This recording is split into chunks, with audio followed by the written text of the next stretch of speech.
him and the panel free a complimentary hypnotherapy session to help my girlfriend grow her client base, and most of them said hypnotherapy is anti-Christian. Can you help clear this up and shine some light on how it's just a tool to help people? I cannot clarify anything. I don't know anything about it.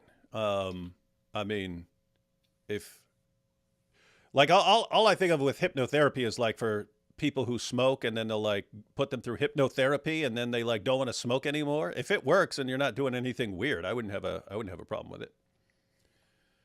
So yeah, in other words, if you hypnotize someone and put someone through hypnotherapy or something like that, and you can help them get off drugs or get off cigarettes or something like that, I'd be totally fine with that. Other than that, I don't know anything about it, so can't comment. But thank you for the huge super chat there. Why would it even be against? Why would it even be against Christianity? I have no. I don't know. But with that said, I don't know what their arguments would be to say that it's against Christianity or something like that. In other words, there's no like, oh, Matthew 22, Jesus said, he who practices hypnotherapy shall be excommunicated or something like that. It's not magic. It's a completely normal, natural process with which you simply appeal to the physical mind, physical brain mind, and condition it and make use of it in a useful, in a good way. And people have lots of wrong ideas about what hypnotherapy is. It's not this whole thing where you take control of somebody and then make them do whatever you want and they have to do it. That's not really what happens. That only happens in movies and on fake hypnotherapist stages where they try to impress the audience by pretending to do something to people. That's not really what happens. It's a very normal, natural process and has nothing to do with any magic or anything of that kind. Yeah, so I don't know a ton about it. If it works, just make sure you go to someone who's not creepy, because if you're being hypnotized by some creepy pervert, that'd be a different story. I would have a problem with that. If you're doing something to, again, get people off smoking or drugs or something like that, totally fine with it. Cough. Allah is a pagan moon idol. Cough. That's actually going to come up. Some of that stuff is going to come up in this video we're about to watch. Just curious, you guys seen the show Twin Peaks? No, but I heard of it. That was way back in the day. I haven't seen it. No, but I remember that there was a show called Twin Peaks. May we have a good Day of Atonement from Isa Kabir. Inshallah. Yom Kippur, the Day of Atonement. Those who need to hear it are not here anymore at this point, at this time. Not because they're dead, but because it is already time to shut off and go do Yom Kippur. Not sure why you are here, Isa Kabir. Yeah. Black Milky says, best impressions all time on your shows. Number 2, D Wood as Andrew Tate, best Tate impression on the planet. And number 1, exit stage left, Finkelstein D Wood. No, AP actually does a better Finkelstein. See, we've talked about this before, in that if you're doing an impression, your goal can be to sound like the person, to sound exactly like the person, or your goal can be to sound like an exaggerated, silly parody of the person. And both those kind of work. So AP can sound just like the guy, and I'm just imitating Snaggletooth or Snagglepuss or whatever his name was from the old cartoon. Exit stage left. 2 more here. India is the only country where Jews never suffered persecution. A Jewish general in the Indian army helped defeat the Pakistani army and create Bangladesh in 1971. Huh, I did not know that. This is pure India propaganda. India propaganda. Hypnosis, haha, silly Kufr will believe anything. From Sheikh Mike Wingeling. Thank you. Yes, we'll believe anything. All right, ladies and gentlemen, let's go ahead and watch this first video. It's a shorter one from Zafar Heretic. So... let's see. Here we go. Why I left Islam. This is an atheist channel which tries to convey the truth of Islam to Muslim people and make them humanists and rationalists. Our aim is not to spread any kind of hatred towards Muslim people or to humiliate them. You don't want to humiliate them? You have to humiliate them. You have to. We have to destroy them. You have to humiliate them. Okay.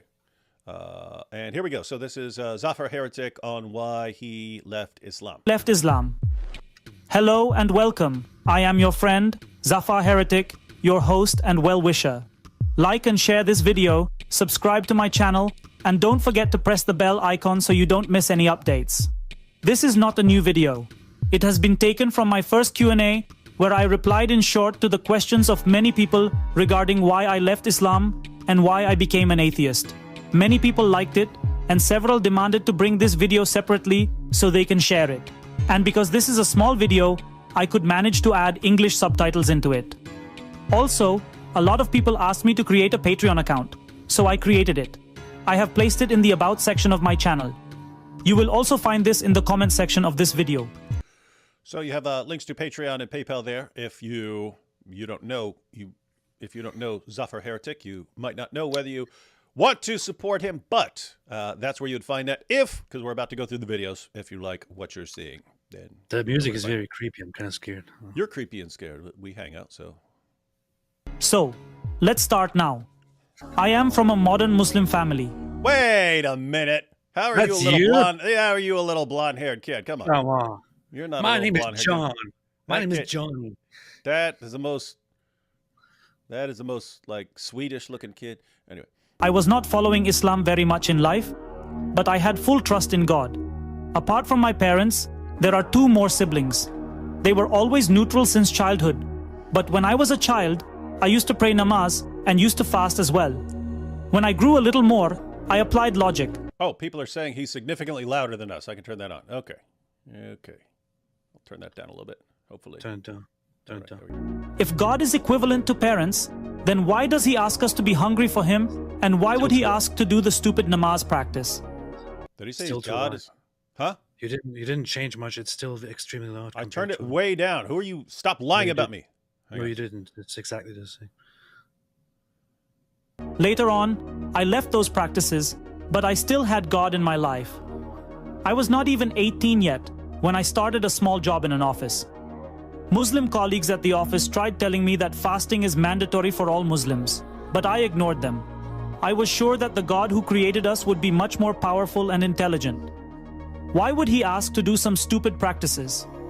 However, I hadn't read the Hadith or Quran with meaning yet.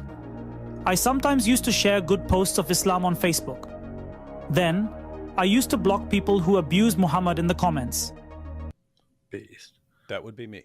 No, I never got blocked. But I used to think they were spreading hate. Oh, it's loud again. How could it What be are you doing? possible that a person who started such a big... Loud again. what are It's you way talking too about? loud. I don't No, know it's what loud again. I don't know what you're hearing. I have it. I'm looking at the audio levels right now. I turned it down like 40 freaking % so that it's lower, significantly lower than ours, and you're still whining. I don't know what you're hearing. Hang on. Guys, we'll ask. Still loud. D Wood, turn it down a little bit. All right. Guys, I'll play it down. I turned it down more. Tell us if we're basically even. We're basically want to know if the audio level is significantly louder than us speaking here. So religion would have been of that character, what they claim. Although I had a lot of questions in mind because I studied science in school, I never liked discussing it with Muslim scholars because I never liked the way they're saying no. Some people are saying it's somewhat loud.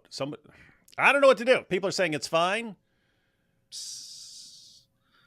It's basically. Some people still are saying it has not changed. Let me turn this all the way down, and then people tell me if turn. it's still the same. Hang on. they said that Okay. God Is and it his quieter messenger now? can never be Now questioned. it's quieter. Okay, That so was- now it's quieter. Okay, so I know this volume All the control scholars is seemed changing. like they were uneducated to me, and I was this is waiting it. for a person who could put Okay, science and okay. Islam together. Is that right? I could have left Islam at that time, I think that's but okay. then That's okay. Is that even now, guys? I think that's Hey, okay. Yeah. great. If you're still saying too loud, I will destroy your life. Now people are saying too quiet. Fine. Too loud. Okay, I'm not believing any of it. I'm just going to believe AP from now on. Okay. Yeah. Let me back up because we've got Zakir Naik on the screen. Back it up. Did you see that clip of Zakir Naik? That clip that we should have played that, but Zakir Naik where he's just saying, if they were guilty of what? Of raping someone, can you be forgiven? And he's saying, yes, you can seek forgiveness from Allah. And he talks about all these things, and there are 5 different ways. And then he gets to, have you harmed the woman? Have you harmed the woman? And he says, well, if she's dressed inappropriately, no. He's basically saying that she was asking for it, and you haven't harmed her. You haven't harmed the woman. You do not need to seek to make things right with the woman that you've raped if she was not dressed Islamically. Yeah, he says if the woman doesn't follow the rules of covering herself up completely, covering everything, whole body except the face, then it's her own fault. religion Yeah. He invited would the have been We need to you know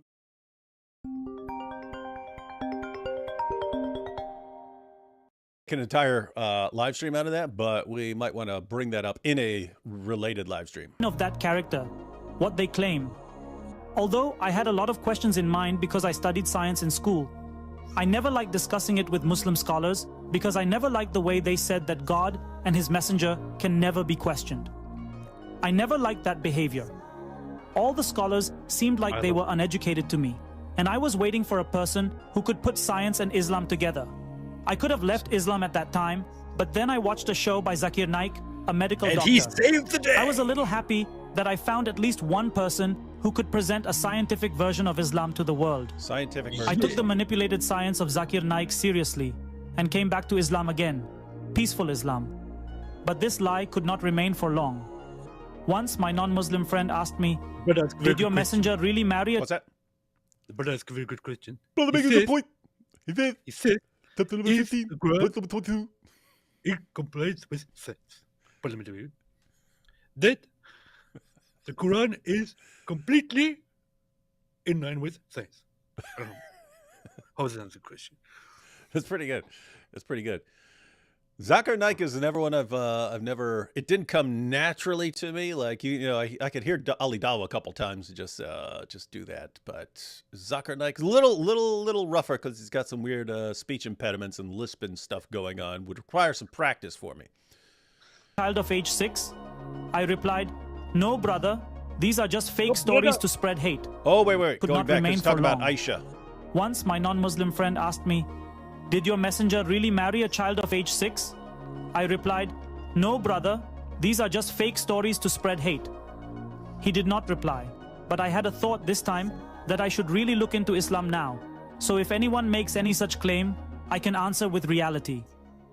First of all, I picked up the Quran and studied it with meaning. I thought for a moment that the translation could be wrong, but when I studied the explanations related to the Quran, I was shocked. I read other explanations like the story of Aisha, studied about sex slaves in Islam, 72 Huri, the triple divorce system, the concept of halala. I used to think these things could have been misinterpreted by people, but all these were part of the Quran. Science was completely destroyed. I was very depressed. What is this?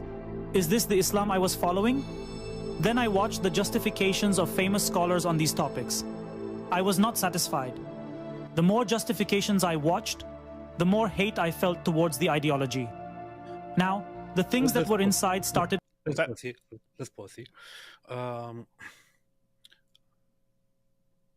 Well, there are some of the things that he mentioned are not a part of the Quran. They're just there are certain aspects that are alluded to in the Quran, such as the virgins produced, handmade by Allah in the virgin production factory in heaven. But 72 of them is not specified in the Quran. That is something that you will find in certain hadiths. The other thing, the halala, is not directly from the Quran. The triple divorce is not directly from the Quran. These are things that you will find in hadith and interpretations. So, but yeah, pretty much the point here stands. Stop nitpicking everything. Just keep playing the video. Okay, I'll try to stop. Popping up, like why there are so many religions and why everyone thinks their religion is true. Because they're all right. That's a rough. See, here's the thing. If you were going to say, hey, you got all these different religions, they all think there's right. Therefore, there's a problem, and we need to become atheists. You could replace religion with just worldview, and now you're in the same camp. Everyone's got their worldview, and everyone thinks they're right. But guess what? That's true of atheists. That's true of Christians. That's true of Muslims. That's true of all kinds of people. Like serious agnostics in the sense of I don't know would be in a different category, but even they can be in the none of these people know, and we're the only group that knows that we don't know, and so we're a separate group. But Yeah, the issue here is, guys, anyone who thinks you're right about something, which is everyone, then you think everyone who disagrees with you is wrong, unless you're a complete relativist. But even if you're a relativist, then you think everyone who is not a relativist is wrong. There's no way to avoid I'm right and other people are wrong. So that kind of can't be a criterion. Other than that. Anyway, so minor point. Yeah, I would say that the fact that there are many religions is clearly proof that all religions are false. This is how you can. This is what you can clearly deduce based on logic and reason and science. And you heard it from AP himself. Studied cosmology, which I hardly studied in school time, studied physics, chemistry, biology. After studying these, my God was left behind. I noticed that science was being introduced everywhere. The crap ayats of Quran were being manipulated to fit into... Did he say crap ayats? The crap ayats. That's Did he say fun. the crap ayats? ayats of Quran were being manipulated. After studying these, my God was left behind. I noticed that science was being introduced everywhere. The crap ayats of Quran were being manipulated to fit into different branches of science. I listened to ex-Muslims Hey! What? You see that? fit into different branches Look, of look, look, science. look.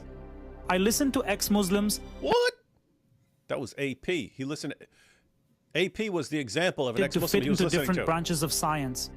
I listened to ex That's you, man. I was gonna start talking trash about this guy, but now I'm completely with him. Although I can't tell if this is the same person because the beard is significantly different. That's when he was gay.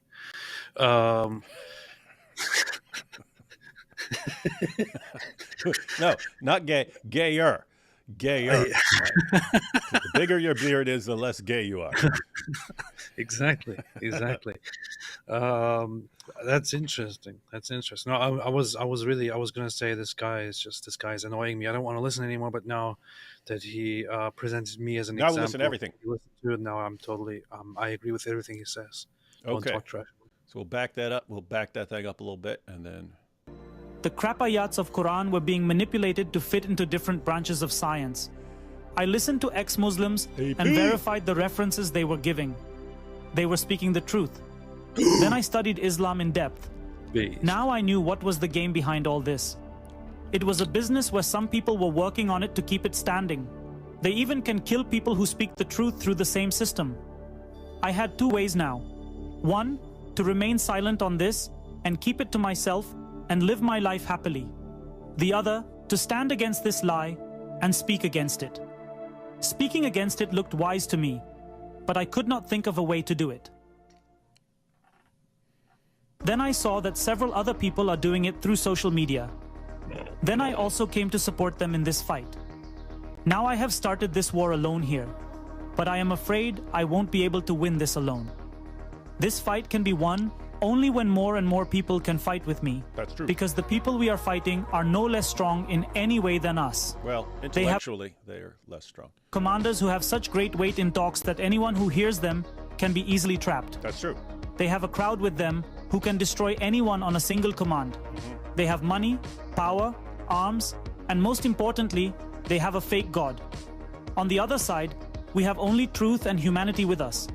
Remember, we have to fight a thought, an ideology which is against humanity. Also, remember that if we have a war with people, then we can win this war by simply killing those people. But if we have a war with an ideology, then it's not that easy to win. Truth always wins, and if truth is not winning, then it's a sign that the war is still going on. So come with me now and stand up to give your generations a good tomorrow. Support Truth doesn't me always- so my message can reach That's the true. right people and many people, so tomorrow could be a day of humanity and a day of science. That's it for today. We will meet again in the next episode with some other topic. Till then, be safe and take care of yourself and your loved ones. Jai Hind. Forgot to say, May humanity protect you. May humanity protect you forgot you. to say stay away from Islam. Yeah, you got to say stay away from Islam. Yeah. How'd you come up with such a dope catchphrase? Like, where were you? Do you remember when you were like, ooh, I'm going to sign off with stay away from Islam?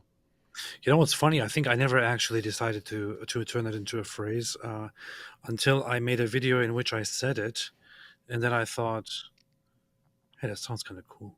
So, so I just kept repeating it, and then it caught on, and people loved it.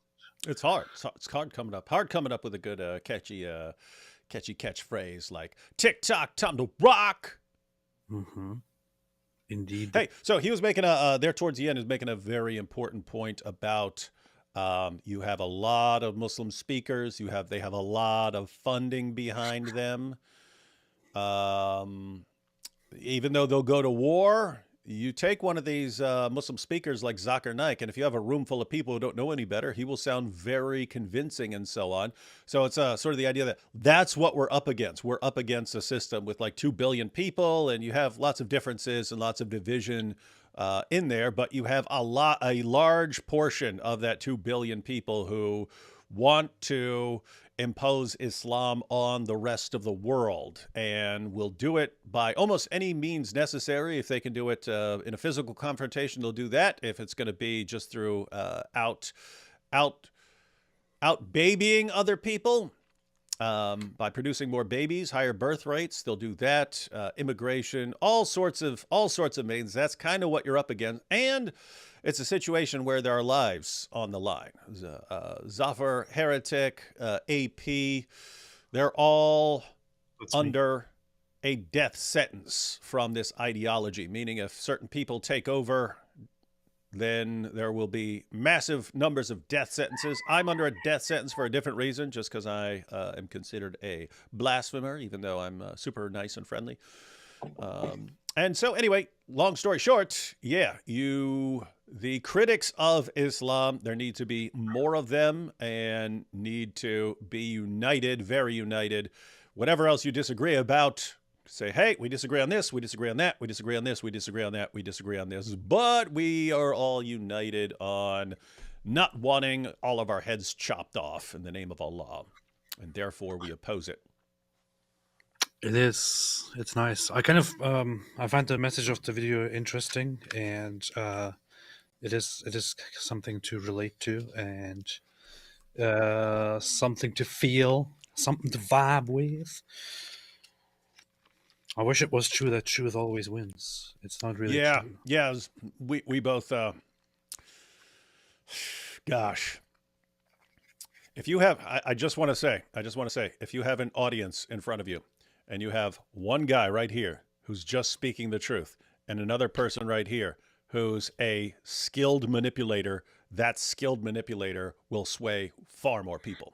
That's what's, so you can't say truth always wins. You can say you need to really try really hard to make truth win, because you're up against a lot of liars and tricksters and con men and manipulators, professional manipulators, and lots of people just don't want to hear the truth. I don't want to hear the truth. Death always wins. And that's why it's rare to have a politician who just gets up there and just speaks the truth. They're always trying to trick somebody and making stupid promises that they have no intention of keeping and so on. Alhamdulillah. All right, take a couple super chats and then we'll jump into the next video, which is longer, but it is on the origin of Islam and lots of information and sources in there. So we'll check that out. AP and D Wood, have you seen the video of a Muslim extremist in a Catholic church harassing some sweet old ladies? Makes me sick. Cue Muhammad Hijab sound. You mean that one where the guy's walking in there and saying how he wants to subjugate them or something? Subjugate some lady or something? Is that the one he's talking about? Yeah. He talks in Arabic, I think. Yeah, they don't understand. He's saying all sorts of nasty stuff. It is yeah. So Maxim, there is a positive to that. Namely, I mean, he didn't not actually hurting these old ladies, and he's trying to be funny for people who are watching and ha, look what I can get away with these little weaklings. He really helped expose some true colors there, right? Because the fact that his Muslim viewers would find that entertaining and appealing, that sends a message to everyone else going, whoa, what is this? What is it? We heard for our entire lives, it's just a tiny minority of extremists, and 99.99999% of Muslims just want nothing but peace and harmony, and they all cheer for this. And then you look after Salman Rushdie is attacked, and you see how many people are cheering for it. You look at October 7th and how many people are cheering for it. It's like, I'm not convinced it's this tiny minority of extremists anymore. This seems pretty darn mainstream in Islam. I see your true colors But the truth always shine. wins. The truth always wins, remember. Death See. wins. Hello, And AP so- and David. Death and taxes. Death and taxes. They always win. Hello, AP and David. Thank you so much for everything you guys do. May the Lord bless you both. Thank you. Thank you. You too. Thank you. Appreciate Abraham says, Dizzlin Ali, have y'all seen the promised Land series pilot? You guys need to create a series about Pedo Mo in the Office style. No, I haven't heard any. Something called Land series? it. Do you mean that show that is on YouTube that is meant to unite comedy with the biblical account of the Exodus or something? There was such a thing that I saw. Is that what you're talking about? What if we did do a show, but it's like 7th century Arabia, but we did it like The Office, like it's a, you know what I mean? Yeah, there's such a show. I think this is what that refers to. But there was a YouTube show that they are starting apparently, where that's basically the concept. It's like the Office style, but it's like it's the story of the Exodus from a Christian perspective. It's not even like it's actually Oh, interesting. No, I don't watch a lot. I don't watch many shows like that. But that might be interesting. But wouldn't it be funny if, like we had a show, and we have, of course, Vocab as Prophet Muhammad, and he's in his suicide vest, but it's set in 7th century Arabia, and there's a film crew, and he's like, it shows him talking, but then it does cutaways, and he explains how he's manipulating them or something like that. And then it cuts back to, I just convinced him to give me his daughter. What is this? All I have to do is say revelation, and that would be funny. We could do something. We could do something. We need to get way more popular, so we just have endless piles of money, so we can just do everything that pops into our heads. If you want to live in harmony, don't vote Khomeini.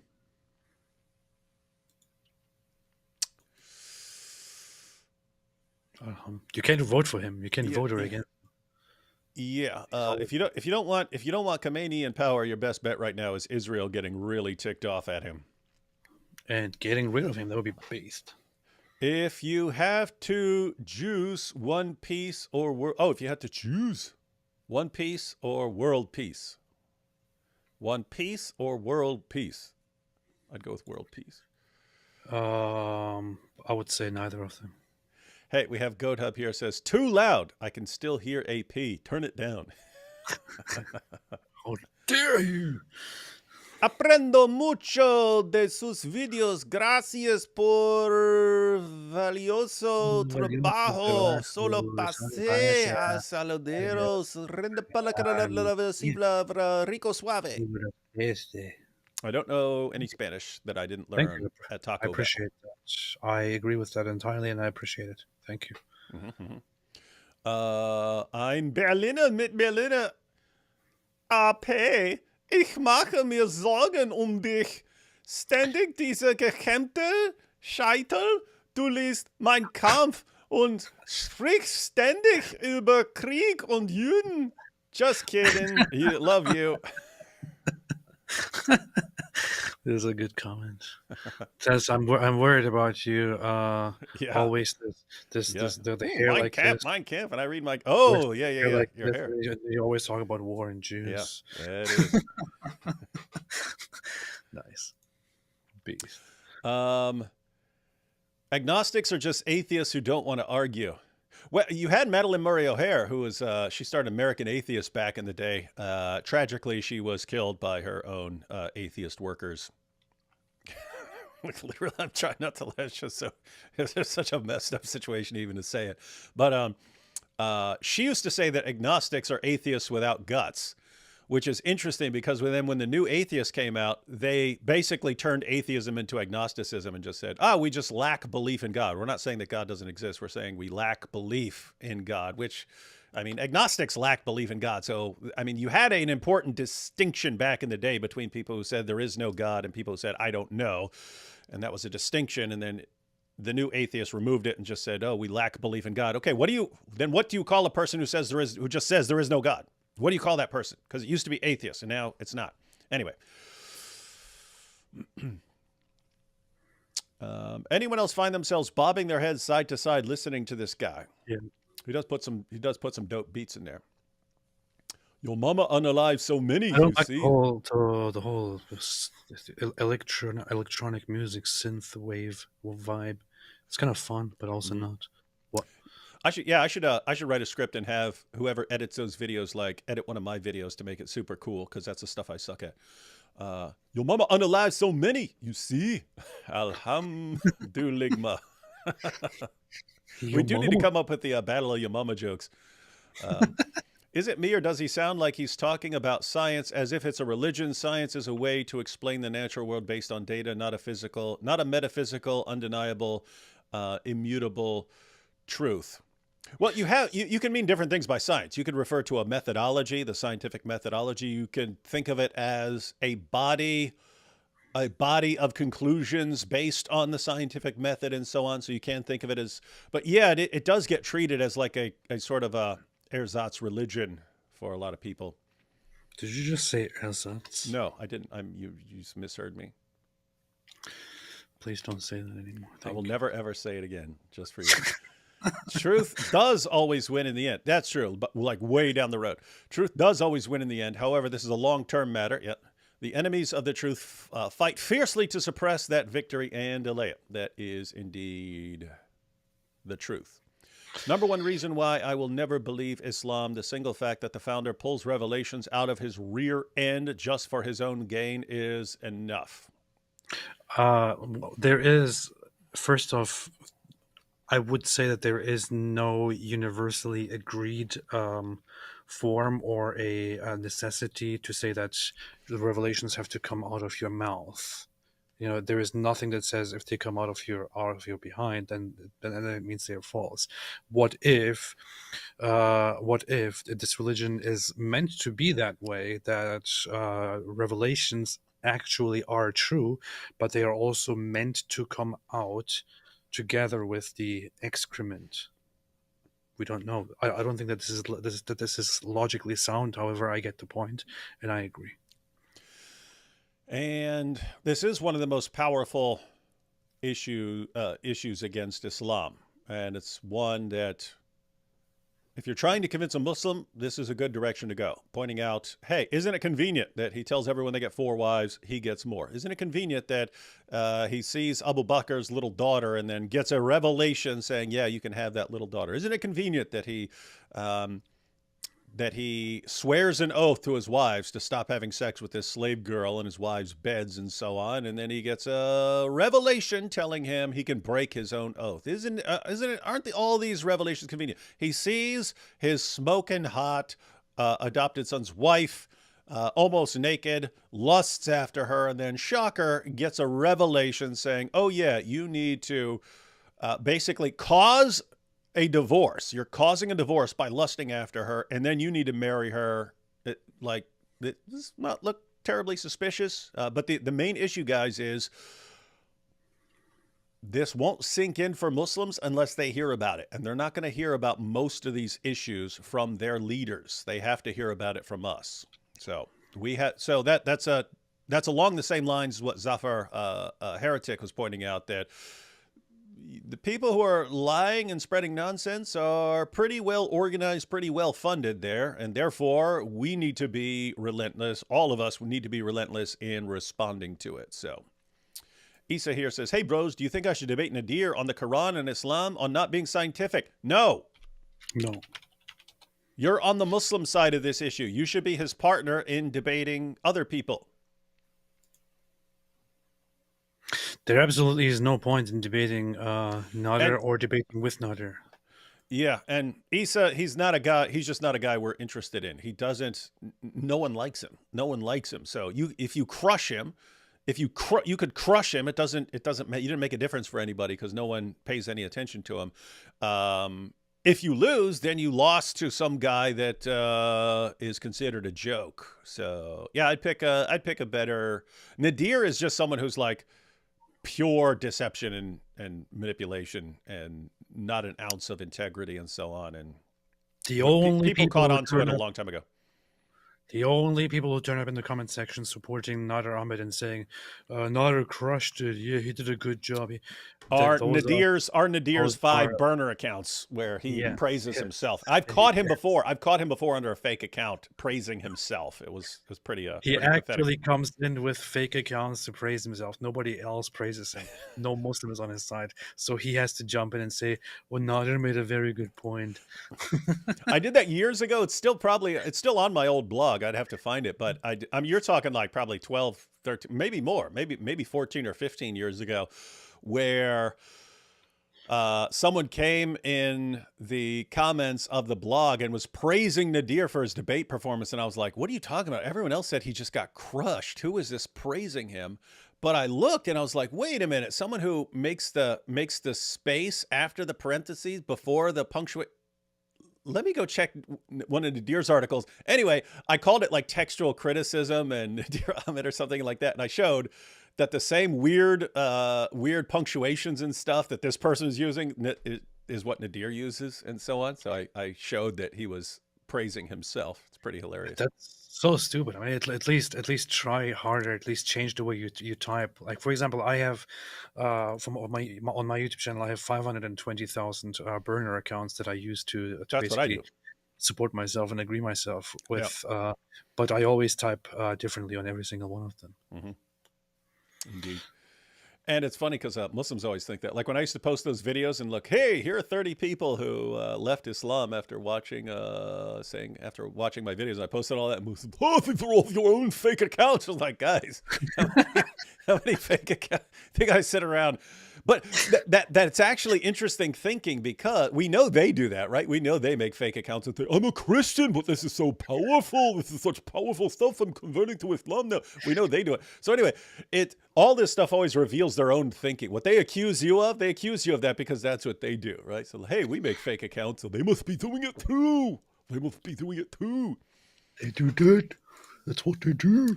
Twin Peaks equals surreal, philosophical, campy murder mystery. Whoa, I didn't know it was that. I thought it was like a sitcom or something. Murder mystery that goes haywire, and one is left theorizing about what anything even means. You thought Twin Peaks was a sitcom? Yeah, I never watched it. I'd always say like an advertisement for Twin Peaks back in the day. That's talking like 1990s or something like that. That's fun.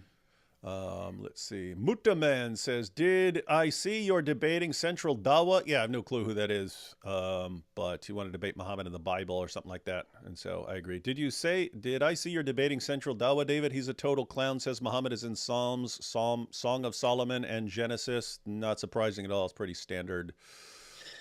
Standard stupidity. Let's see. AP, why are you always on David Wood's streams? Does he have leverage on you?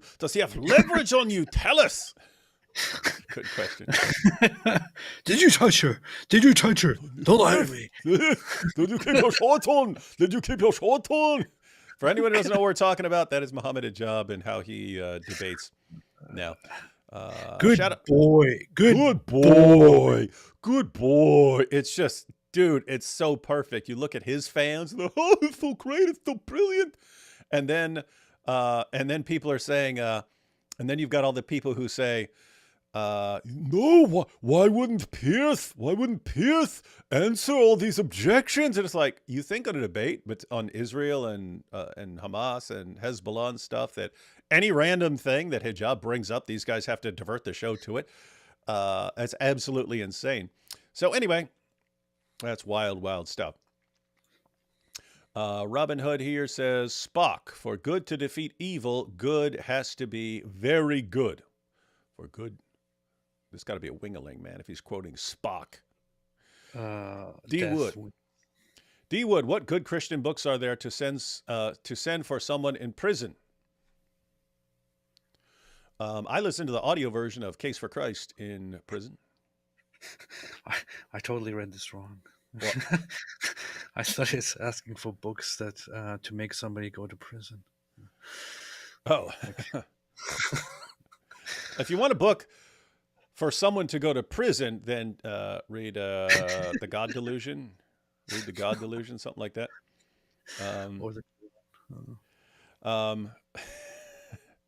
D-Wood, what books are there for? So something like that. And it also depends on what the person's dealing with. Like I also read Answering Islam in prison. Seeking Allah, Finding Jesus would be good for someone in prison. But yeah, it kind of depends on what the person is interested in. It's just, guys, lots of cult stuff in prison as well. Lots of cults focus on prisons because they have kind of literally a captive audience. So Cults are beast. yes, they're indeed beast. Let's see. I take 5 revelations a day because of my big belly. That picture's funny. Fun fact, the word Akbar and Allahu Akbar mean mouse in the Hebrew language. Yeah, we always point that out for people who commit the phonic, we call it the phonic fallacy or the phonetic fallacy, or they say, this word sounds like this over here. Hey, David, do Muslims understand how much superior Jesus' moral standard was compared to Muhammad? No, they do not. Because they don't know what Muhammad's moral standard, things have been sanitized for them. So we have to unsanitize Islam for them and show them real Islam so that they can actually make an accurate comparison. Nadir is super handsome and has a very big penis. I'm totally not Nadir. That sounds exactly like Nadir. Man. Twin Peaks is great. You need to see it. You see? So Muslims are the Democrats accusing the Republicans what they do, inshallah. No wonder they vote Democratic Party, inshallah, you see.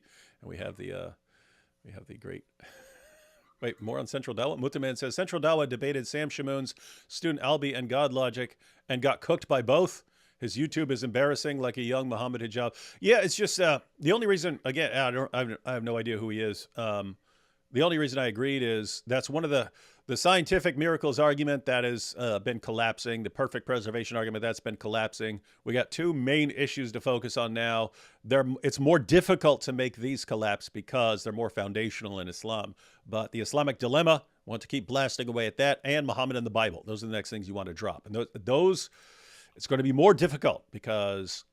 Who's Central Dawah? Some Dawah guy, some low-level Dawah guy. It's a TikTok Dawah guy with 700,000 followers. Oh, he's big on TikTok? Huh. Oh, okay. That's interesting. No, okay. In fact, oh, no. Wait. What? Not followers. Wait, not followers. Not followers. Sorry. What? Hold up. Okay, only 30,000 followers. Correction. Okay. Yep. Let's see. But you see, Muhammad is in the Bible when it warns us about false teachers and false prophets, you see. Yeah, that's the funny part. You know, the Bible can say over and over again, guys, false prophets, false teachers are going to come. This is what they're going to do. Muhammad does all of it. And then they say, you see, Muhammad is a true prophet according to the Bible.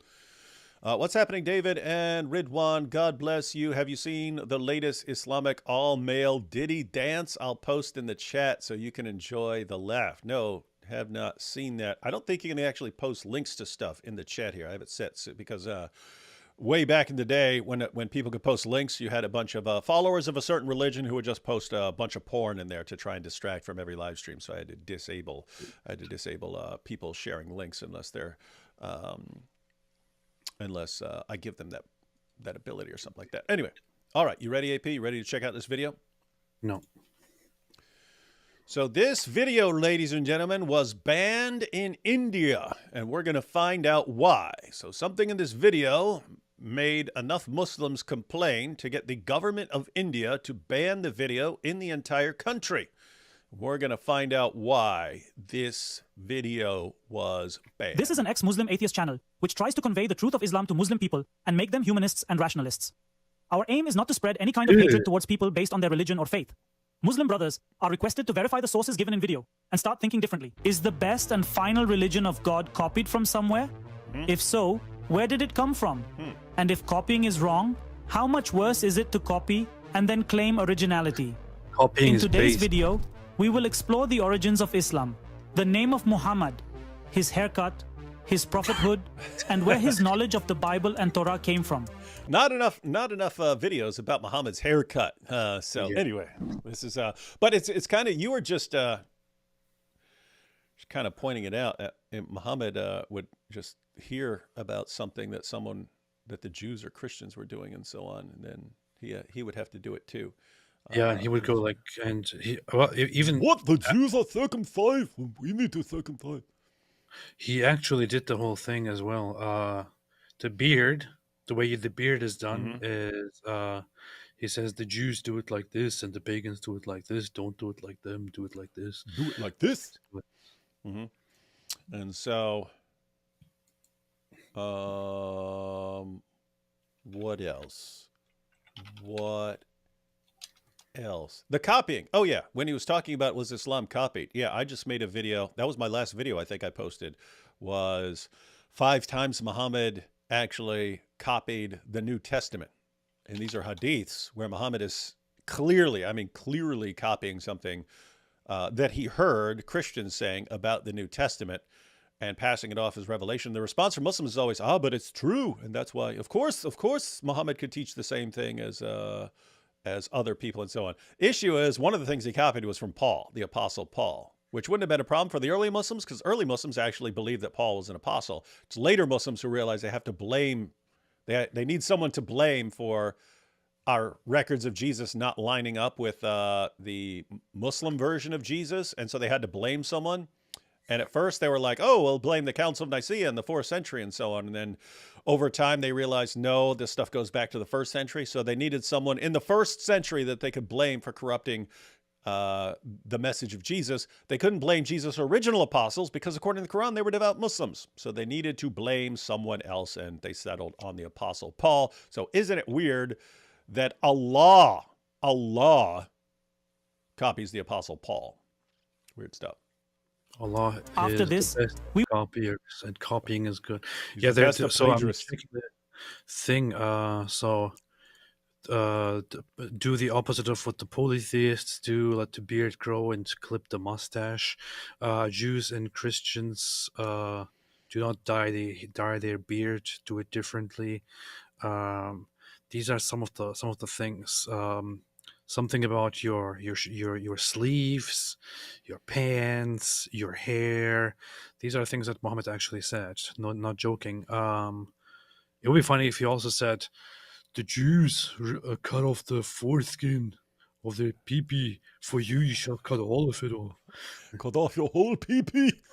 Cut off a whole pee-pee so you can be even better than the Jews.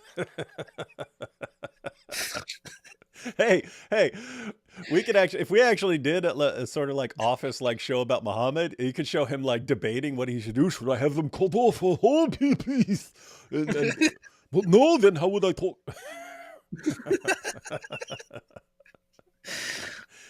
And you could even say there are remnants of this debate in the Muslim sources when they went out to battle and they said and they were suffering from the absence of their wives, and it said, Muhammad, should we castrate ourselves? You say, see, it's in their sources still that they were considering castrating themselves. But the real reason was because they wanted to be superior to the Jews and cut it all off. Not just a little bit of skin. We'll go all the way and chop it all off, you see. All of it was strong. Very strong. Real men cut off the whole pee-pee. Real men cut off the whole pee-pee, not little part.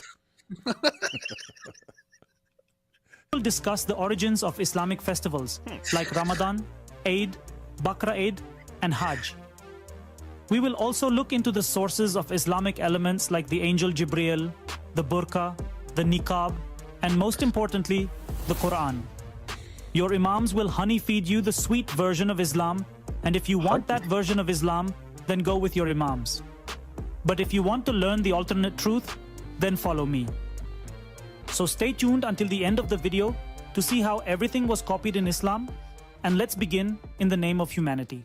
I must say, This channel... I already have a bad impression and want to give it a lower score because he actually used the red pill, blue pill meme. Did he?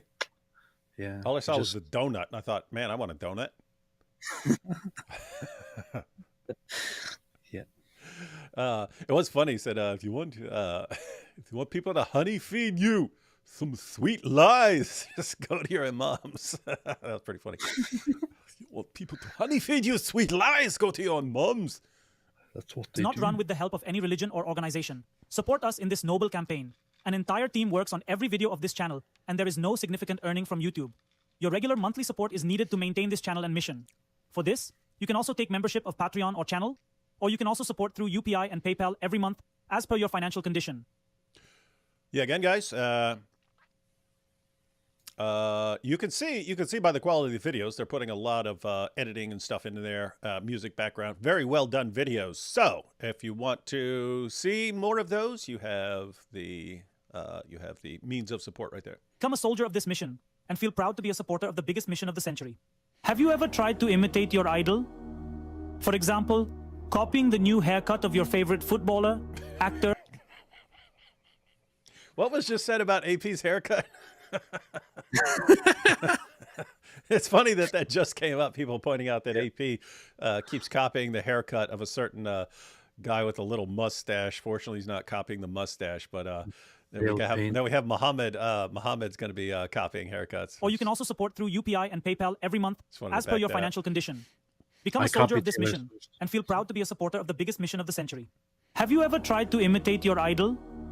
For example, copying the new haircut of your favorite footballer, actor, or cricketer? There's nothing wrong with that. You're an ordinary person, and it's natural to follow trends, so you copied your idol. In today's video, we'll examine who Muhammad was influenced by in terms of clothing and hairstyle while forming Islam. The reason I was giggling was I had a flashback to like 9th grade when Vanilla Ice came out, and one of my friends was saying, we should get Vanilla Ice haircuts, man. We should get Vanilla Ice haircuts. And I'm looking at him going, I think that's pretty freaking dorky, man. If we walk into school with Vanilla Ice haircuts. Those of you who don't remember the original Vanilla Ice haircut, where it was up and then he like had the front like bleached and stuff like that. I don't know. It was, but he was serious. Like, we should get Vanilla Ice haircuts, man. It's awesome. Anyway. We'll also reveal Muhammad's real birth name, which he later changed. Oh my gosh. So, let's check first. Where did his hairstyle come from? And then we will see Vanilla where did he Ice. take his name from. Vanilla Ice. Yep. Coming hard like Hairstyle. a rhino. Here we go. According to Bukhari's Hadith 5197, it is said that the Prophet copied the people of the book, i.e. Jews and Christians, by keeping his hair loose as they did. However, later he parted his hair differently. This means he eventually styled it like the pagans, specifically the tribes of Aus and Khazraj, who played a significant role in helping him move from Mecca to Medina to establish Islam. To understand this better, you must watch my Muhammad series. So, where did Muhammad's hairstyle originate? Hey, by the way, this happens over and over again, where at first he'll be copying Jews or something like that, and then later on he'll decide with the pagans. Like even at first, when the Qibla was apparently Jerusalem, and they faced Jerusalem. You do have other theories about this and so on, but the mainstream view is that they were facing Jerusalem at first, so facing the Temple Mount at first, and then later Allah changed it to face the Kaaba. But it's just interesting that Allah is changing all these things based on Muhammad's changing relationships and changing attitudes towards Jews. At first, Jews are these authorities in matters of religion. So yeah, let's do what they do. Later on, they reject him. Oh no, you can't trust these guys anymore. Let's go with the pagan center. Well, you know what? But it's okay because we'll say Abraham made it. Yeah. Abraham made that. Yeah, Abraham. So we're not bound down to that pagan place. No, it's not pagan. That was corrupted. It was actually Abraham and so on. And anyway, that's how these things. I thought he was joking when he said that we're going to talk about Muhammad's haircut.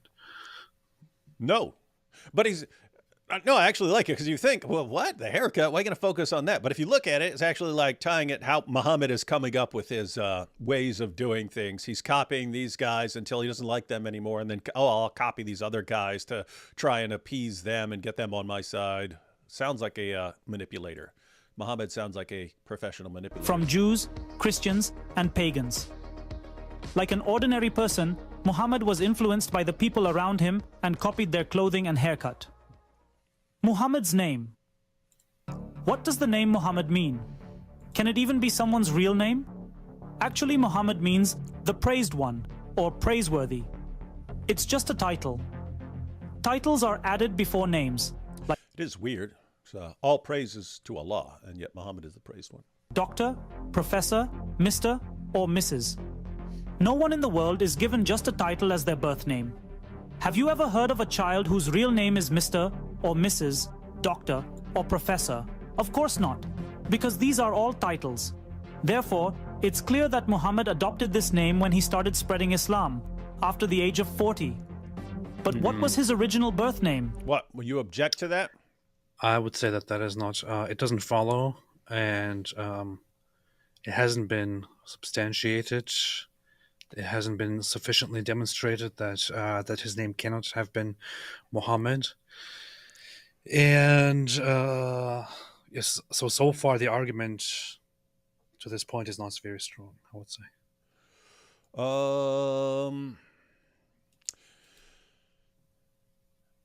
Yeah, I would say as far as his name couldn't be Muhammad because it's a title. I'd need to see more on that you couldn't be named something. I understand the point about Mr. or something like that, but The thing is, you're basically saying that the Arab society and the earliest references to Muhammad are not too long after Muhammad's death. That the Arab societies casually refer to this guy as Muhammad, and people didn't have this objection. Wait a minute, that was his real name, you know? we shall see. Although Islamic texts claim that Muhammad was named Muhammad from childhood, this is unlikely since these books were written 250 years after his death during the Abbasid Caliphate, and no parents would give their child a title as a name. Muslim scholars claim Muhammad's full name was Muhammad ibn Abdullah, meaning Muhammad, the son of Abdullah. But there's another important point to consider. Abdullah means slave of Allah, and before Muhammad's time, there was no concept of an Islamic Allah. In reality, Allah was a title used in Arabia for God, much like Bhagwan, or God, in our context. Bhagwan could refer to many deities, while Shiv is the name of one specific deity. Similarly, in Arabia, Allah was a title, and Hubal was the most significant deity, with goddesses like Lat, Manat, and Uzza considered Hubal's daughters. Muhammad's parents were pagan idol worshippers who believed in these goddesses. Therefore, Muhammad's father's original name was likely to have been Abd-ul-Lat, meaning slave of the goddess Lat. This was probably considered insulting after the rise of Islam, so when Islamic texts were written 250 years later, these names were heavily altered. So if Muhammad was just a title, what was his original birth name?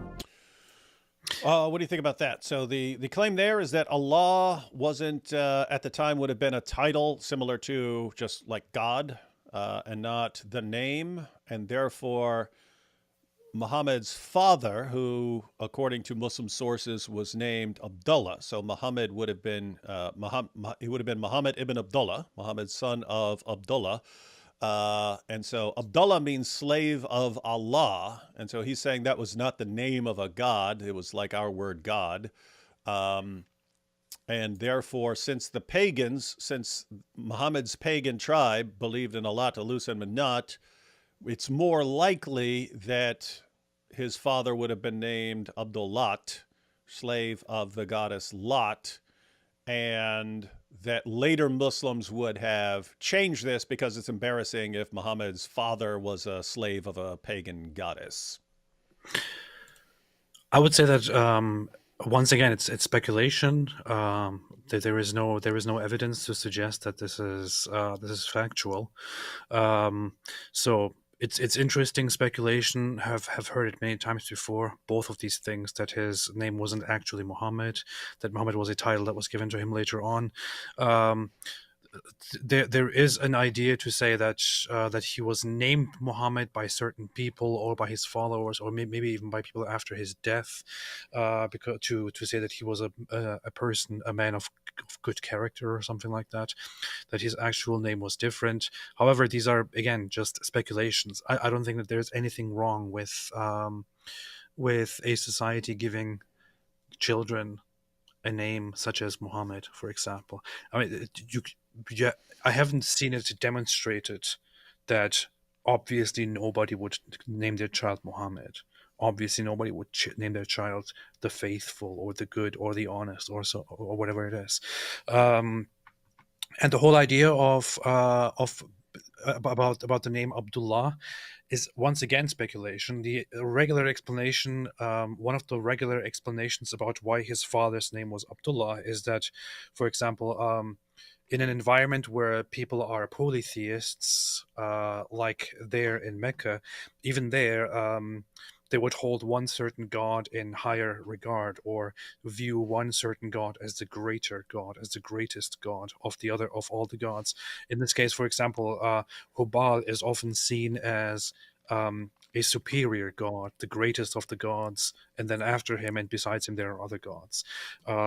So referring to Hubal then as Allah, the god, the highest god, might make sense, and therefore his name might be Abdullah. Or you could speculate and say, I don't think so. Maybe it was Abdullah. But here's the thing. Even if you were somehow to conclude that Abdullah is unlikely, how do you get that it was actually Abdullah? So there's not much to support that either. It's just all of this is speculation at this point. Here's the issue. The issue is that, yes, the Muslim sources are very late. I mean, you have Ibn Asaq. That's your first detailed biographical source. It's more than a century after the time of after Muhammad's death, and you don't even have that. You have a later version, a later sanitized version of it by Ibn Hisham.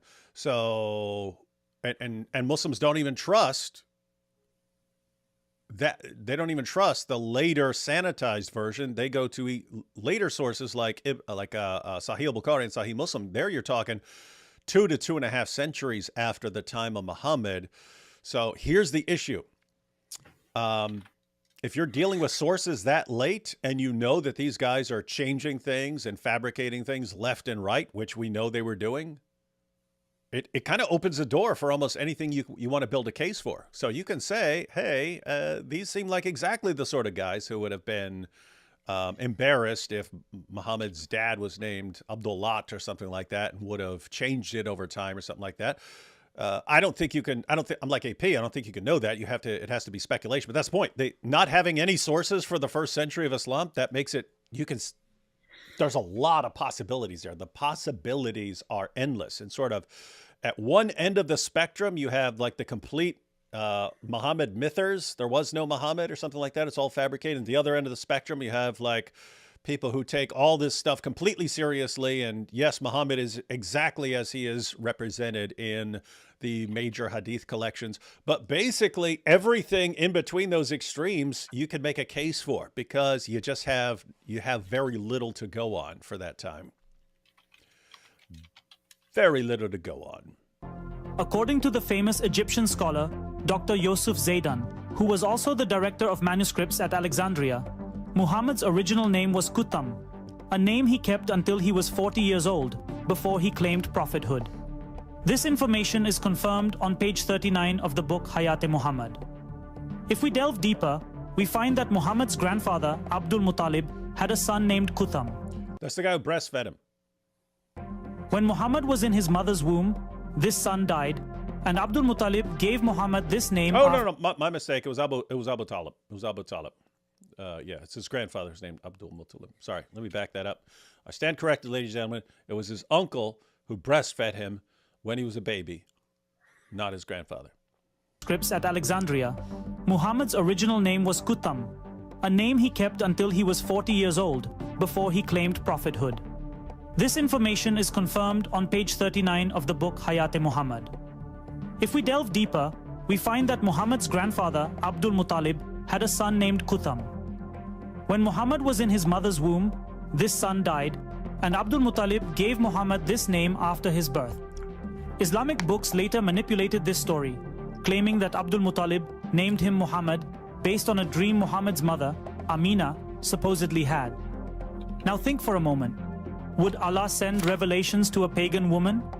Remember, it's said that before Islam, these pagans... Why wouldn't he send revelations to a pagan woman? He sent revelations to a pagan man, Muhammad, and then he helped, he helped Muhammad's pagan uncle breastfeed him. It is weird, though, that they think all these different people, all these pagans are getting all these revelations and all this help for Muhammad and yet these people don't become Muslims and remain pagans. Weird stuff. Buried children alive. And in a hadith, Muhammad himself says that his mother was not forgiven by Allah and is in hell. As I always say, when studying Islam, be skeptical of any statement involving divine intervention, because this divine power has not appeared since Muhammad's death. So, many sources confirm that Muhammad's original name was Qutham ibn Abd Allat. Wait, did you just say this divine power has not appeared since the time of Muhammad? How do you explain the Ummah's tremendous victories over the Jews in recent... Oh, never mind. I take it back. Meaning Qutham, son of the slave of the goddess Allat. Oh, wait. So this is the claim that Muhammad's real name was Qutham, slave and of is Allah. in hell.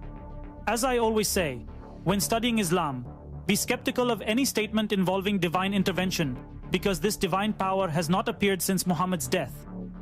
So, many sources confirm that Muhammad's original name was Qutham ibn Abd Allat, meaning Qutham, son of the slave of the goddess Allat. For someone like Muhammad, who later condemned idol worship, this name would have been quite embarrassing. Once again, that is speculation. This is all speculation. These are all secondary sources.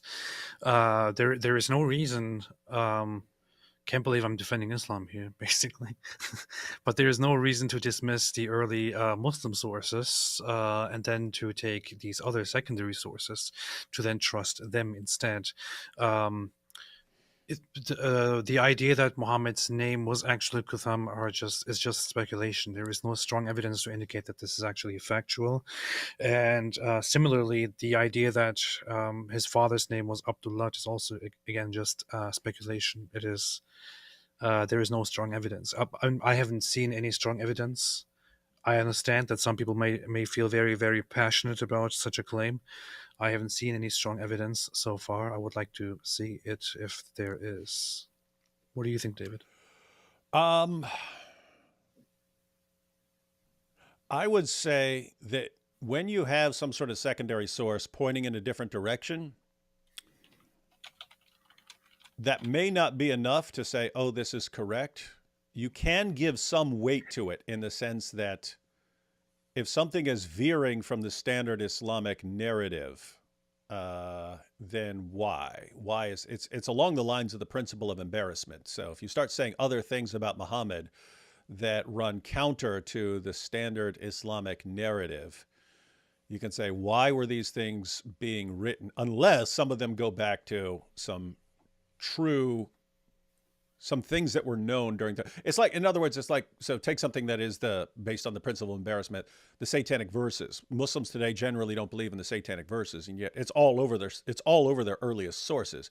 Why is it all over their earliest sources when later Muslims did not like these things and they had a completely different narrative? Well, the explanation for it being in their earliest sources, so many early sources, is that people knew it was true.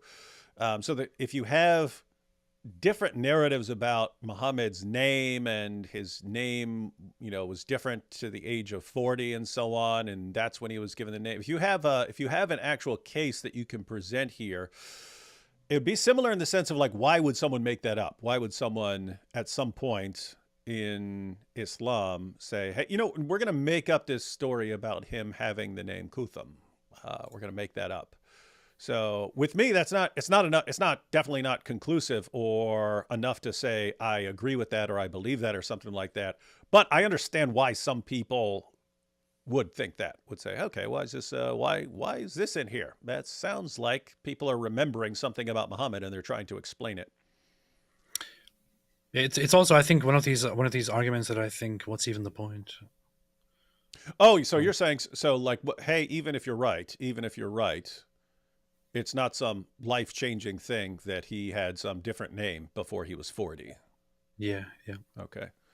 And I guess the point there would be, if you were able to successfully show that Muhammad had a different name, and therefore you would show that claims about him being given this name earlier or before his birth or something like that, those are fabricated, and therefore you would cast more doubt on the Muslim sources, something along those lines. Or just sort of in the, hey, everything you guys have been taught about Islam, everything's under investigation because of all these kinds of different issues and people making things up. Hence, Hence, at the age of 40, Muhammad declared himself a prophet and took the name Muhammad, meaning the praised one. This name was later claimed to be divinely inspired when Islamic texts were written much later. It's clear that no parents would have given their child a title name at that time. Even if it wasn't Kutam, it would have been some pagan name, meaning the son of a slave to some other deity. According to Islam, calling Kutam Muhammad is considered shirk, associating partners with Allah. Let's prove this from the Quran. Allah Himself says in the Quran that all praises are only for Him.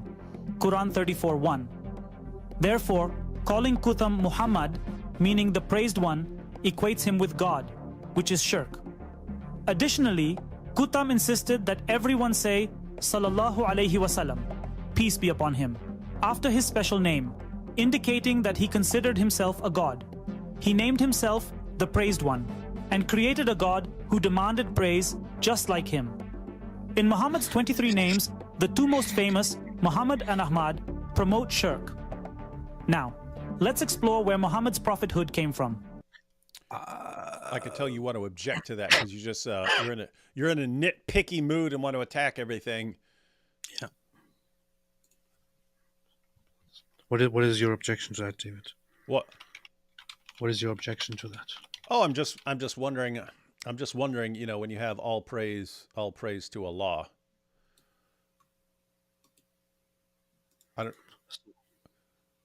I'm wondering if you can interpret that in the I'm wondering if that should correctly be interpreted in the extreme sense of don't praise anything except Allah, and therefore calling Muhammad the praised one would be shirk, or if it's just saying, hey guys, you know, let's praise Allah a bunch. I don't know. I'd have to think about it. But here's the thing. It would be totally consistent to say that Allah is the only one worthy of praise. And to also say, hey, my son did a very, very, very good job at school, and he got a lot of praise from his teacher. And to be happy about. Yeah, the issue here is if the name's actually coming from Allah, and Allah is saying, "This is my praised one. This is my praised one," and He's revealing all praise. Again, I'm not sure that the claim all praise is to Allah means nothing else can legitimately be praised versus just saying, "Hey, all our praises to God." It doesn't mean you can't praise something else, but there is something pointing out, like Allah is saying, "Hey, here's this guy. He's the praised one. Oh, by the way, all praise to me." I don't know. I don't think this is a strong point. So I don't think that this is convincing, honestly. We will see. Take a couple super chats. Here's one's for you. AP, I, your most humble of all your humble followers, humbly ask, in concern for your health, you consider drinking camel Zamzam water rather than the Red of the bull Apis.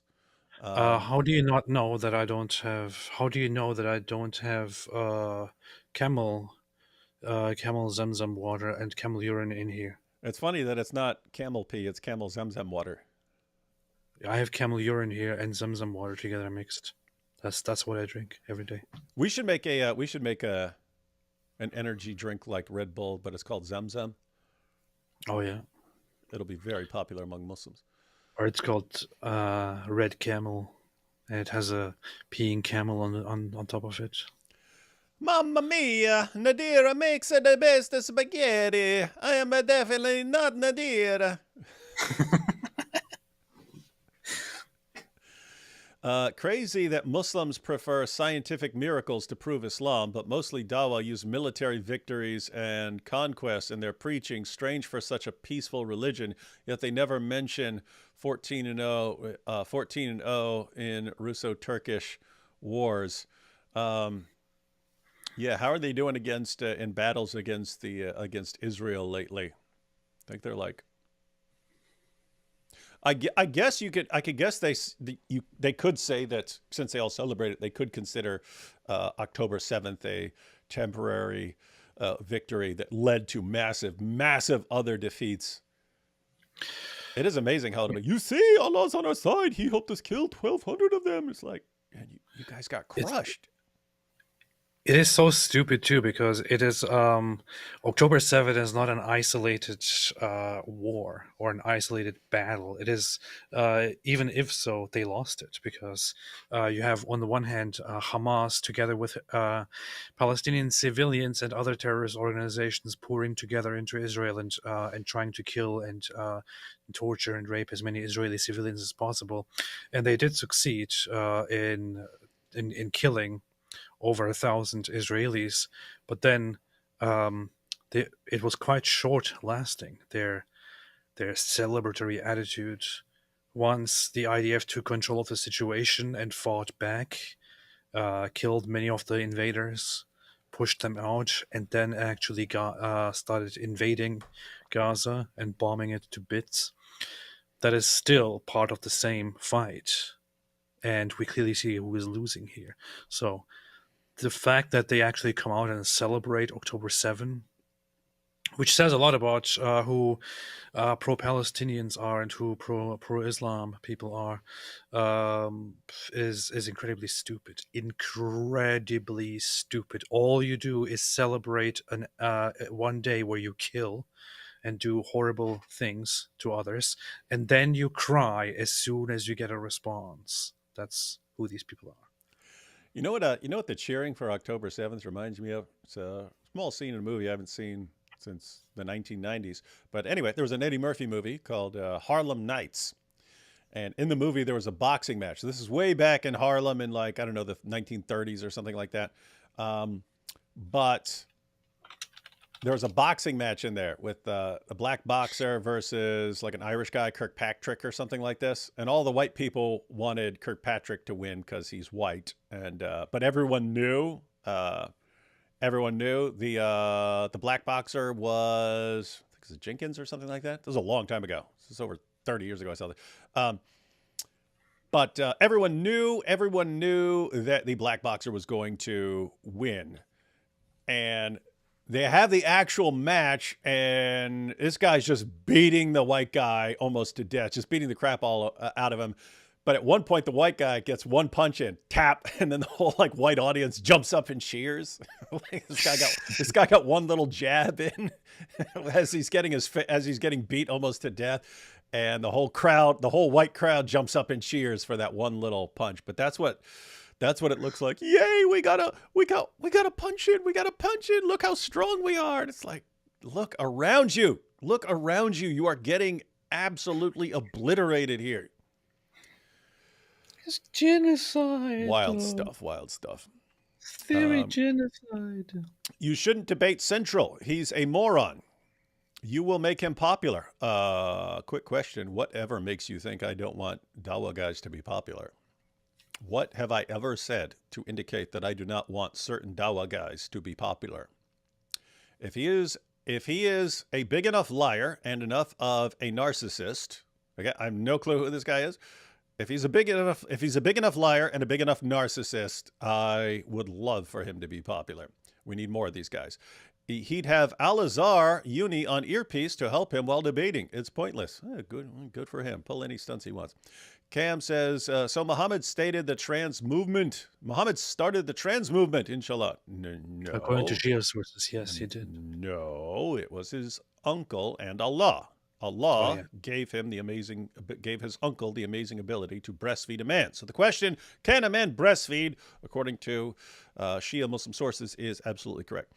Don't eat donuts, eat some Berliner. Donuts. That's a good point. Berliner. Ich bin ein Berliner. There's a new Dawa argument Central will use. It has spread on TikTok like fire from Daniel 2. God Logic and Sam already did a session on it to watch that. He'll try to catch you off guard. Guys, I'm not interested in this debate right now. This debate's in the future. Muslims should make this is referring to circumcision. Muslims should make their pee-pee 1.8 inches long. That should be Islamic circumcision.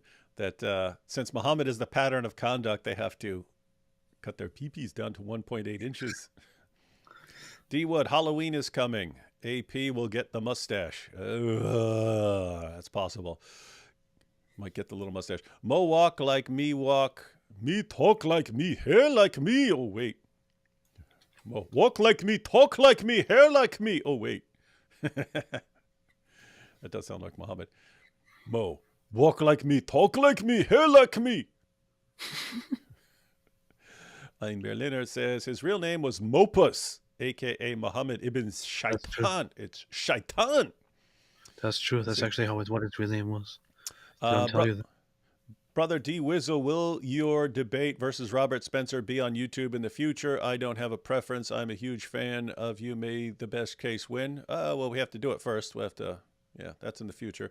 AP, how do you predict Islam will die? Their birth rates are depressing. Oh, hey, Dawood. I would say that it all comes down to one thing and one thing only, which is that Islam die. No, I think it's. I think that that the death of it is different in that it is Muslim societies, when they are, as they develop, drift further and further away from Islam.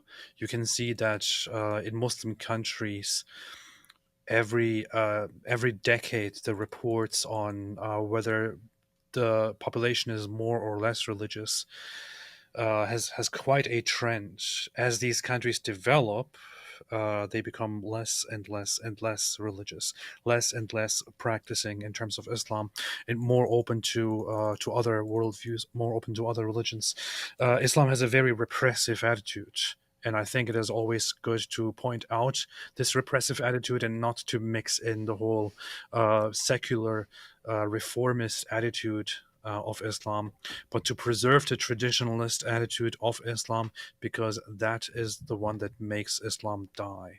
Because it's hard for Muslims to, for Muslims in advanced societies to keep continuing with this traditional Islam. It makes Islam die. And that's how Islam will slowly and slowly and slowly die. In fact, very fast, actually, I would say.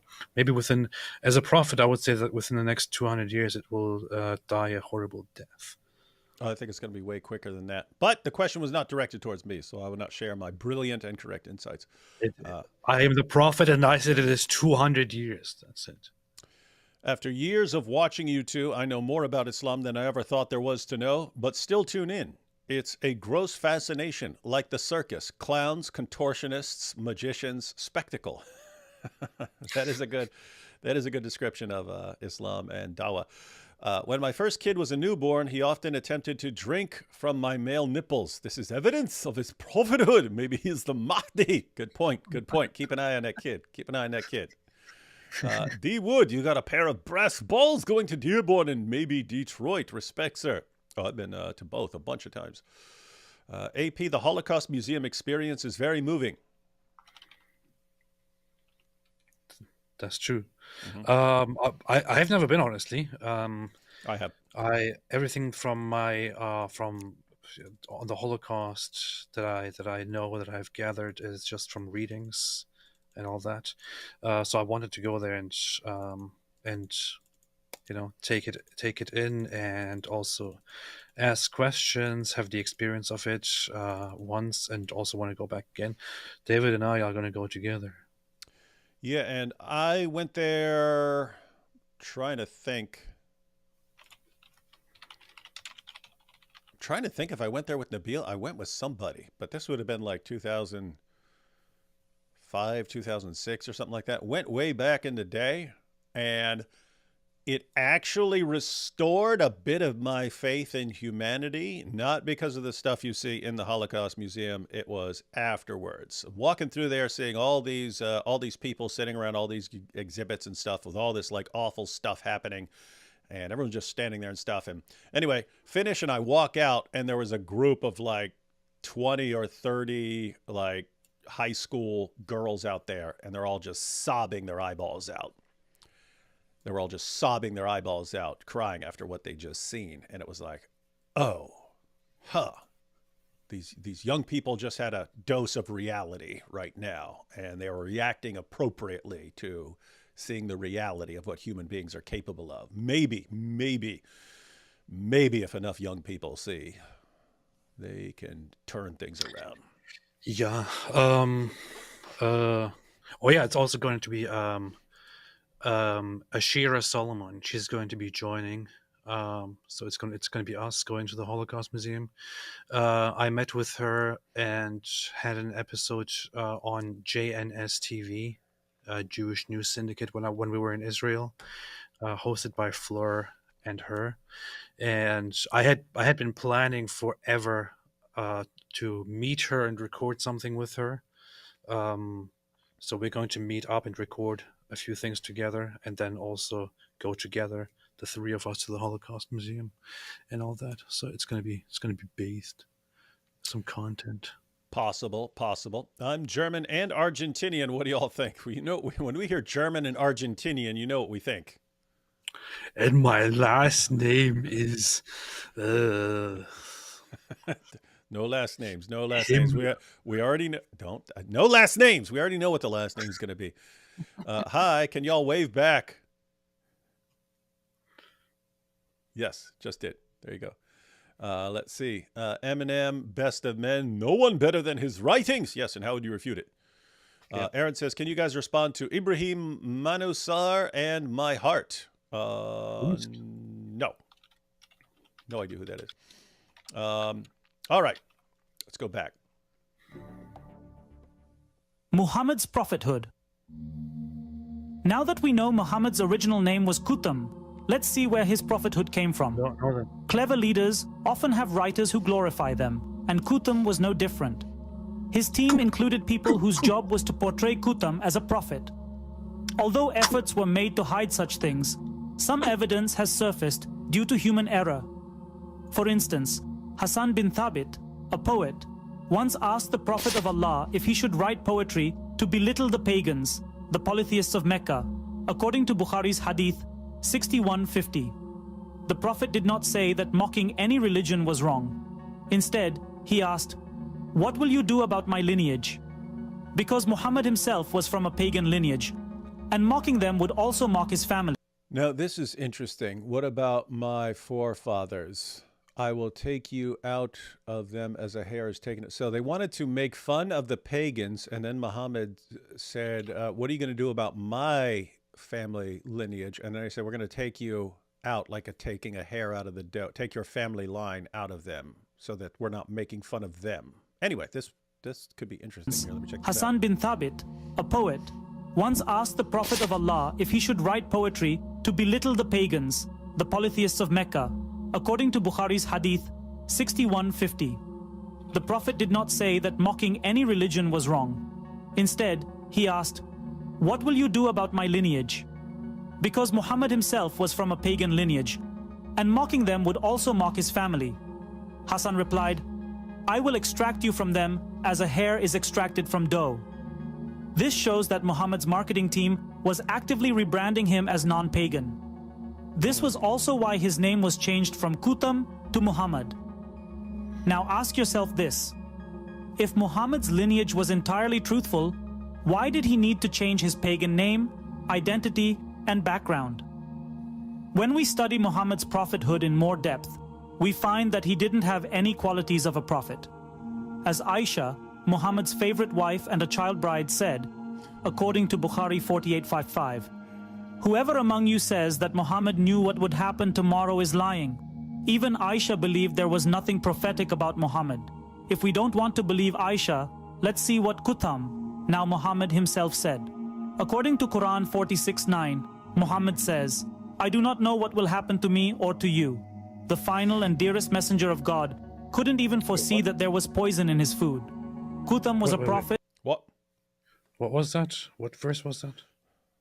Surah 46, verse 9, where Muhammad says, where Muhammad is ordered by Allah to say, I do not know what will happen to me or to you.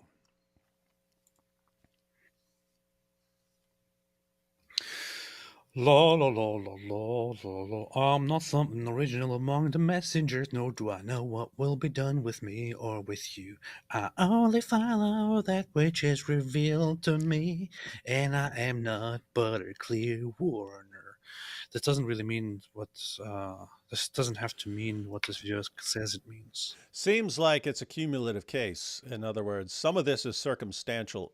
Some of this is circumstantial evidence and part of a cumulative case. You have Aisha saying Muhammad doesn't know what's going to happen tomorrow. Muhammad saying, I don't know what's going to happen to me or to you.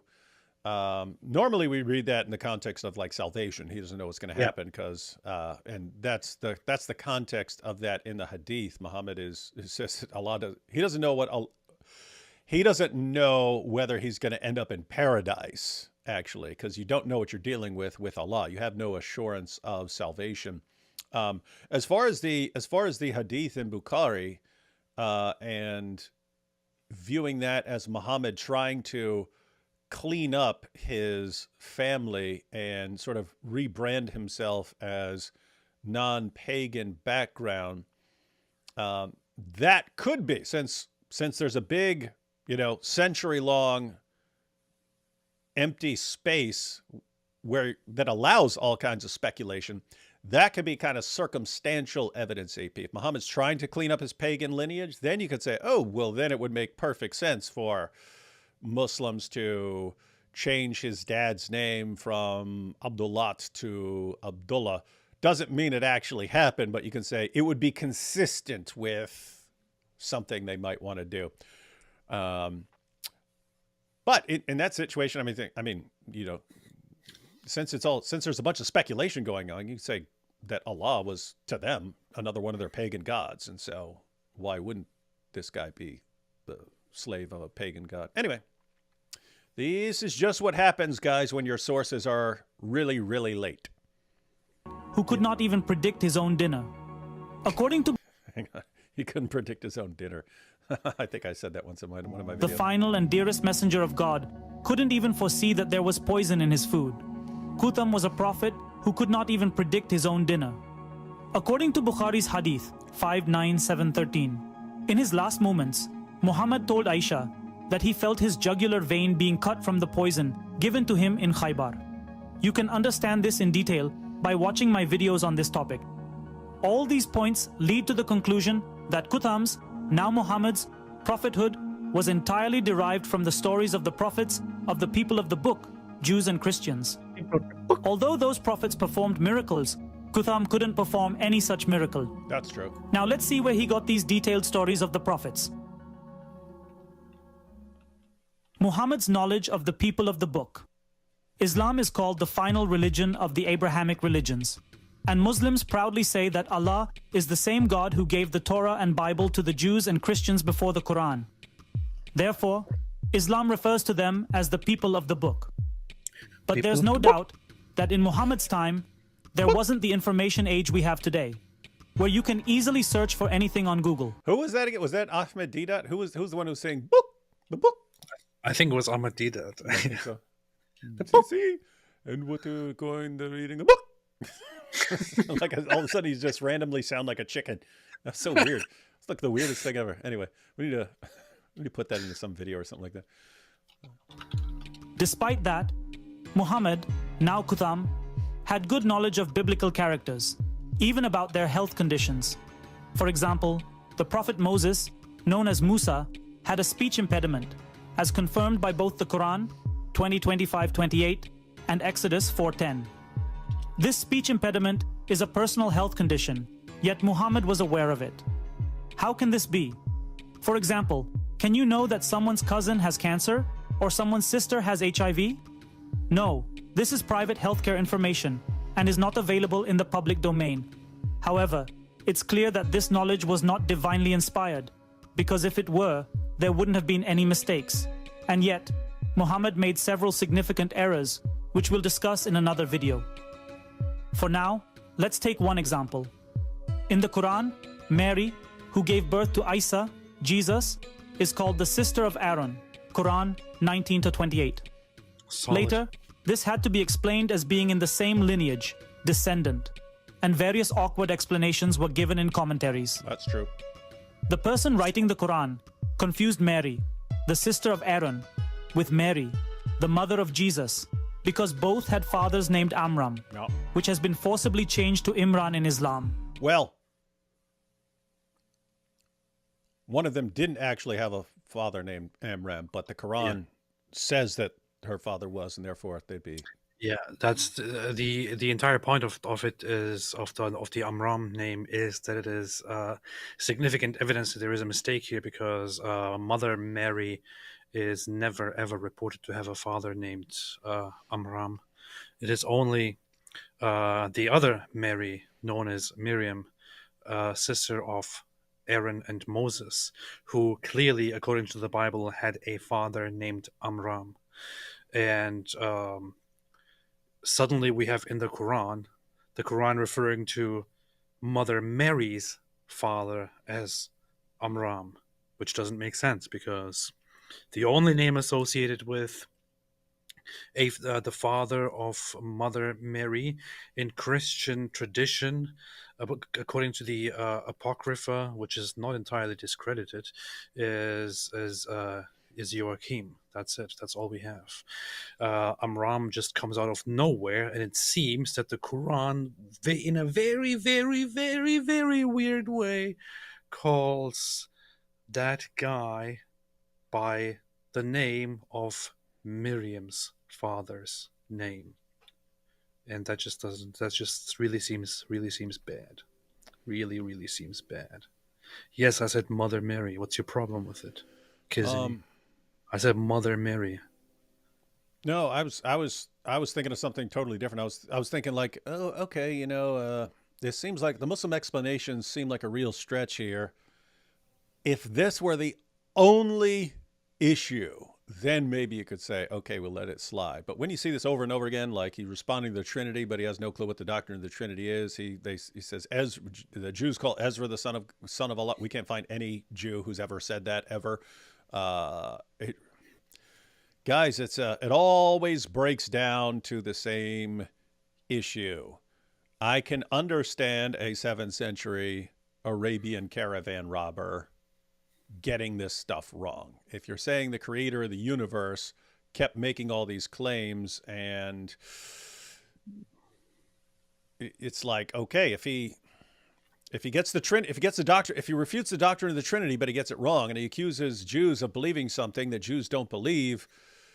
If you're saying Muhammad came up with this stuff, that makes sense. A human being could make these kinds of mistakes. If you're saying Allah did, then you're stuck with, okay, Allah either knows what the doctrine of the Trinity is, but he's lying about it, in which case he's deceptive, and he knows that Jews don't call Ezra the son of Allah, but he says they do anyway, so he's lying. So you're stuck with either he's deceptive or he just doesn't know and he's ignorant. So he's deceptive or he's ignorant. And I would have to say, if I were a Muslim, I would go with deceptive, because he is the best of deceivers. That's based. Mary and Maryam were two different characters, and according to Jewish and Christian scriptures, there was a difference of 1,400 to 1,500 years between them. Not only this, but in the Quran 5:1-16, Allah claims that in Christianity, Jesus, Allah, and Mary are considered gods, whereas Christians do not consider Mary as part of the Trinity. Many such mistakes related to the Abrahamic prophets are found in the Quran, which were later covered up with strange explanations and excuses. The most common excuse is that the old books have become corrupt. Well, Christians don't believe that Mary is part of the Trinity? nope. But Allah says that's what we believe, unless it's not really from Allah. But why do you think Mary is part of the Trinity when clearly she ate food? Yeah. Hey, that should be the next Muslim explanation. No, Christians did believe that, but they corrupted Christianity to remove Mary from their Trinity. But if this knowledge was not given by Allah, then who revealed it? Let's look at Islamic texts themselves. Muhammad's life story reveals that every year during Hajj, there was a fair in Mecca where people from various religions came and shared stories of their prophets and gods. Muhammad attended these fairs since childhood. Later, according to Bukhari 3392, when Muhammad began receiving revelations at the age of 40, his wife took him to her cousin, Waraka bin Nawfal, a Christian convert who translated Abrahamic books into Arabic. To understand Waraqa's influence in making Muhammad a prophet, you should watch my Muhammad series. Even after Waraqa's death, there is evidence of many people from whom Muhammad gained knowledge. According to Ibn Hisham, Muhammad often sat with a Christian named Abu Fukaha on the Marwa hills, and people would say that this Christian was teaching Muhammad. Another version mentions that Muhammad used to sit with a Christian slave named Jabir, and people speculated that it was Jabir who was giving Muhammad these ideas. During that time, we just went through some of the Quran passages yesterday where Muhammad is accused of copying stuff from other people and called him the ear because he believes whatever anyone says and so on. So you have a lot of, it's just interesting that you have a ton of that in the Quran itself. It's the Quran itself that says that all these people around Muhammad were accusing him of copying all these stories. And we only brought that up. We only brought up those issues because Muslims are still using it as Islamic apologetics, as dawah, to say, when Muhammad would recite his things, everyone found it so amazing, was so impressed by it that they all bowed down because of the powerful revelations. They said this must come from God or from magic or something. You read it and everyone's like making fun of him going, you're calling this a revelation? We know you just got this story from that dude right there. So weird, man. Wild, wild stuff. the stories of these prophets were very popular, and even small tribes considered these prophets their ancestors. Oaths were taken on these books. Muhammad, who also wanted to become a leader, naturally took a great interest in these stories. He even visited Jewish schools, Sunan Abi Dawud 4449, and might have even obtained a degree. He expressed his belief in the Torah, took oaths on it, Abi Dawud 4449, and scolded those who did not respect these books, Abi Dawud 4736. Later, to establish himself as a prophet, he declared these books corrupt. All these references lead to the conclusion that living a life surrounded by these Jewish and Christian stories of prophets and books made it easy for Muhammad to proclaim himself as a prophet. Now, let's see where fasting in Islam came from. Fasting, Ramadan, and Eid. As we mentioned earlier, Muhammad wanted to become a leader, and leaders do everything to please the people. Was fasting necessary in Islam? Let's understand why. Muhammad dealt with two types of people: the people of the book, Jews and Christians, whose prophets he declared himself to be the final prophet, and the pagan people who worshipped idols and accepted him as the last prophet of the Abrahamic religions after joining Islam. Both of these groups practiced fasting, so fasting became necessary in Islam. How Muhammad copied fasting and Eid from pagans is explained in detail in my video. But first, let's read the hadith. Got a video on the moon god there. Looks like it's in a different language though. Which says the origin of fasting in Islam was copied from the Jews. According to Bukhari, 2004, when Muhammad reached Medina, he saw the Jews fasting on the day of Ashura, and he asked them about it. Notice here that Allah did not tell Muhammad. He had to ask the Jews. What's going on there? What are you guys doing? Why are you not eating? Why are you not eating? Jews. The Jews explained that their God saved the people of Israel from Pharaoh on this day, and their prophet Moses fasted afterward. Muhammad then said that Muslims had more right over Moses than the Jews, so he ordered his followers to fast on this day as well.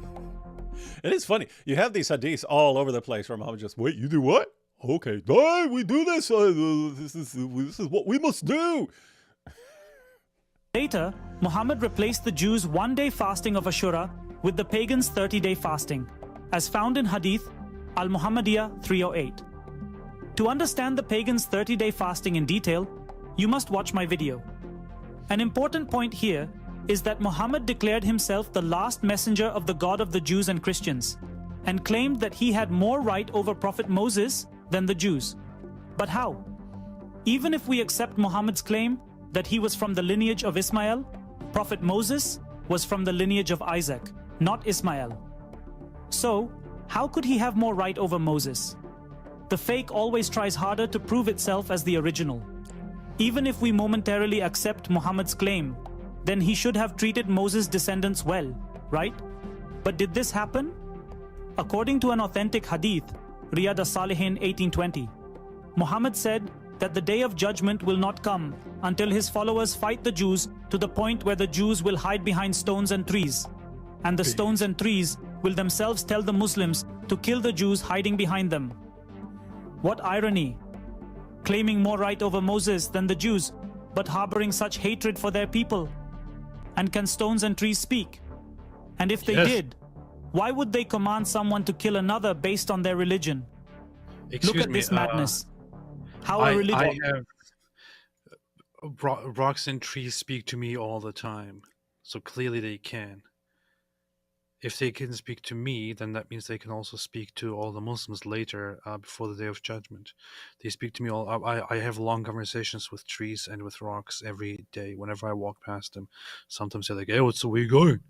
Then I sometimes I respond and I have a conversation with them. That's how it goes. But when it comes to Muhammad's reaction to the Jews, well, the Jews they didn't like him and they made fun of him. And you can't make fun of Muhammad. If you make fun of Muhammad, then you have to deal with the consequences, and that means collectively Jews all become the enemy. That's how it is. So there you go, in your face, debunked. Wrong. In your face. Who's this guy? can fool us. A person kills another on the advice of a tree because of their religion. Share your thoughts on this in the comments below. Let's now discuss the second major festival in Islam, Bakra Eid. Eid ul-Adha. Eid ul-Adha is a major festival in Islam, celebrated as the sacrifice of Prophet Abraham's son for God. It's known worldwide as the Festival of Sacrifice. But where did this festival come from?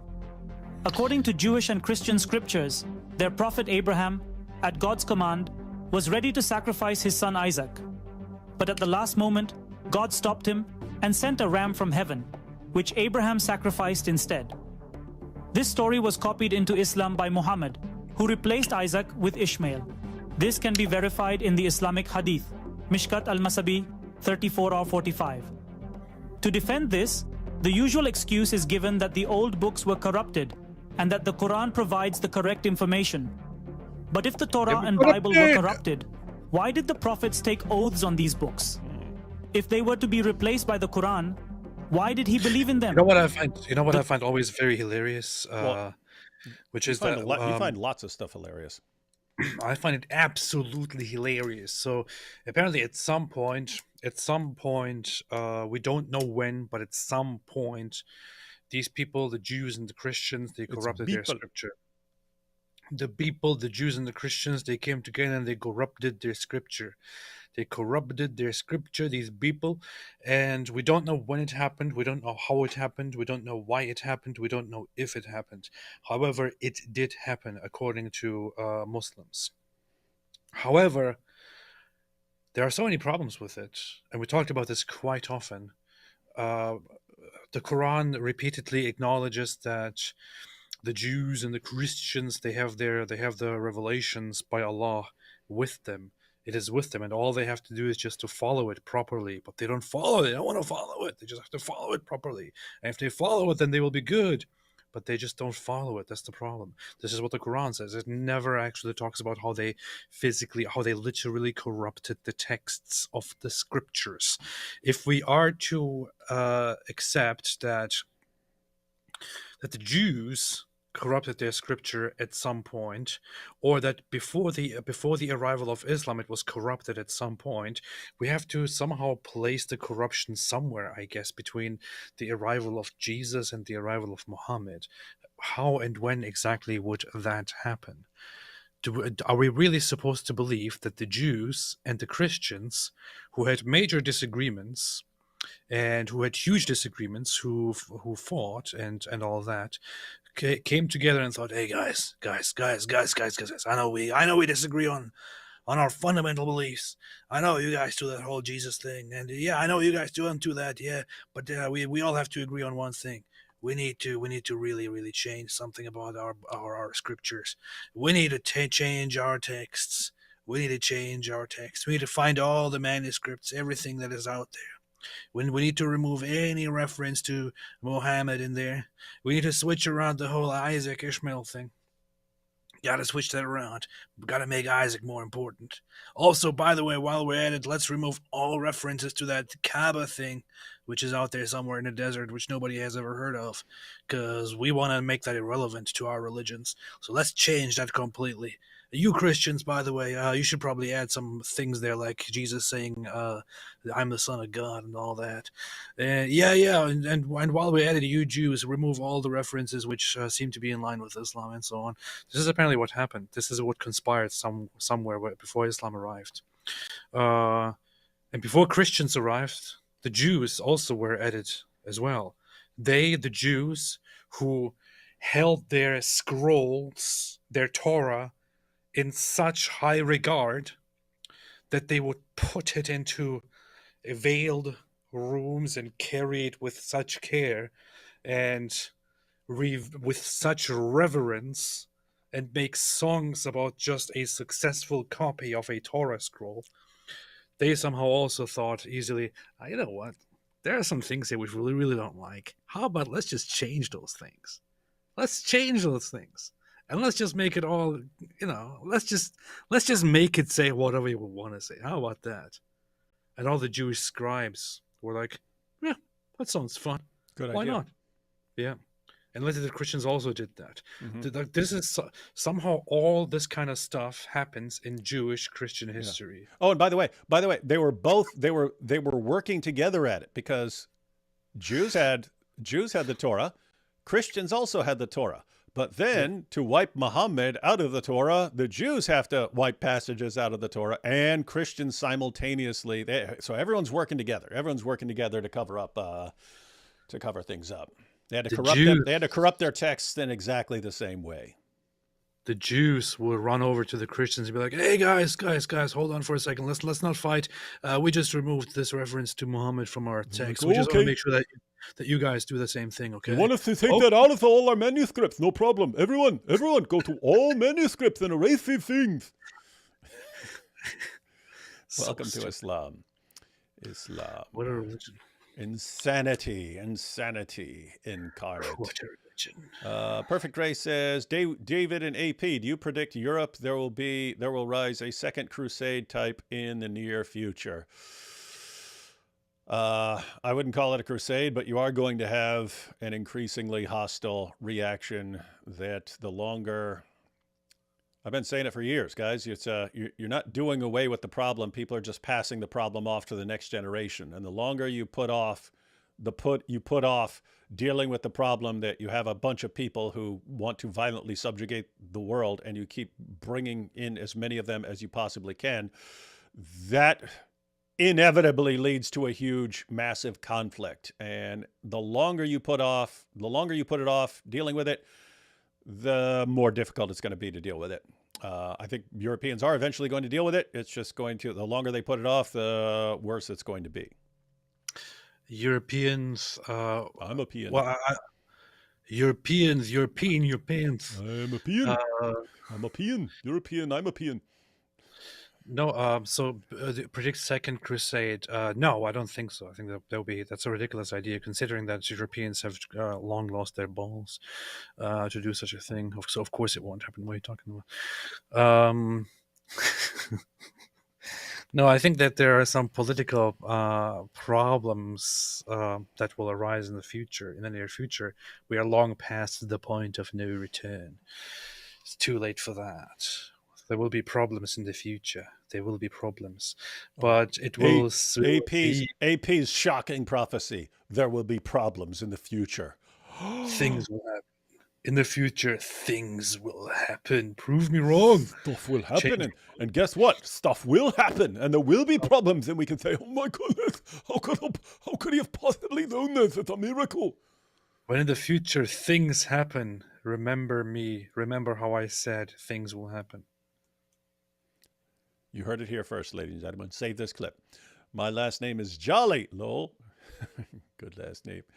Nice. J3 Apologetic says, can y'all break down the Samiri error in the Quran? Might be worth Huh?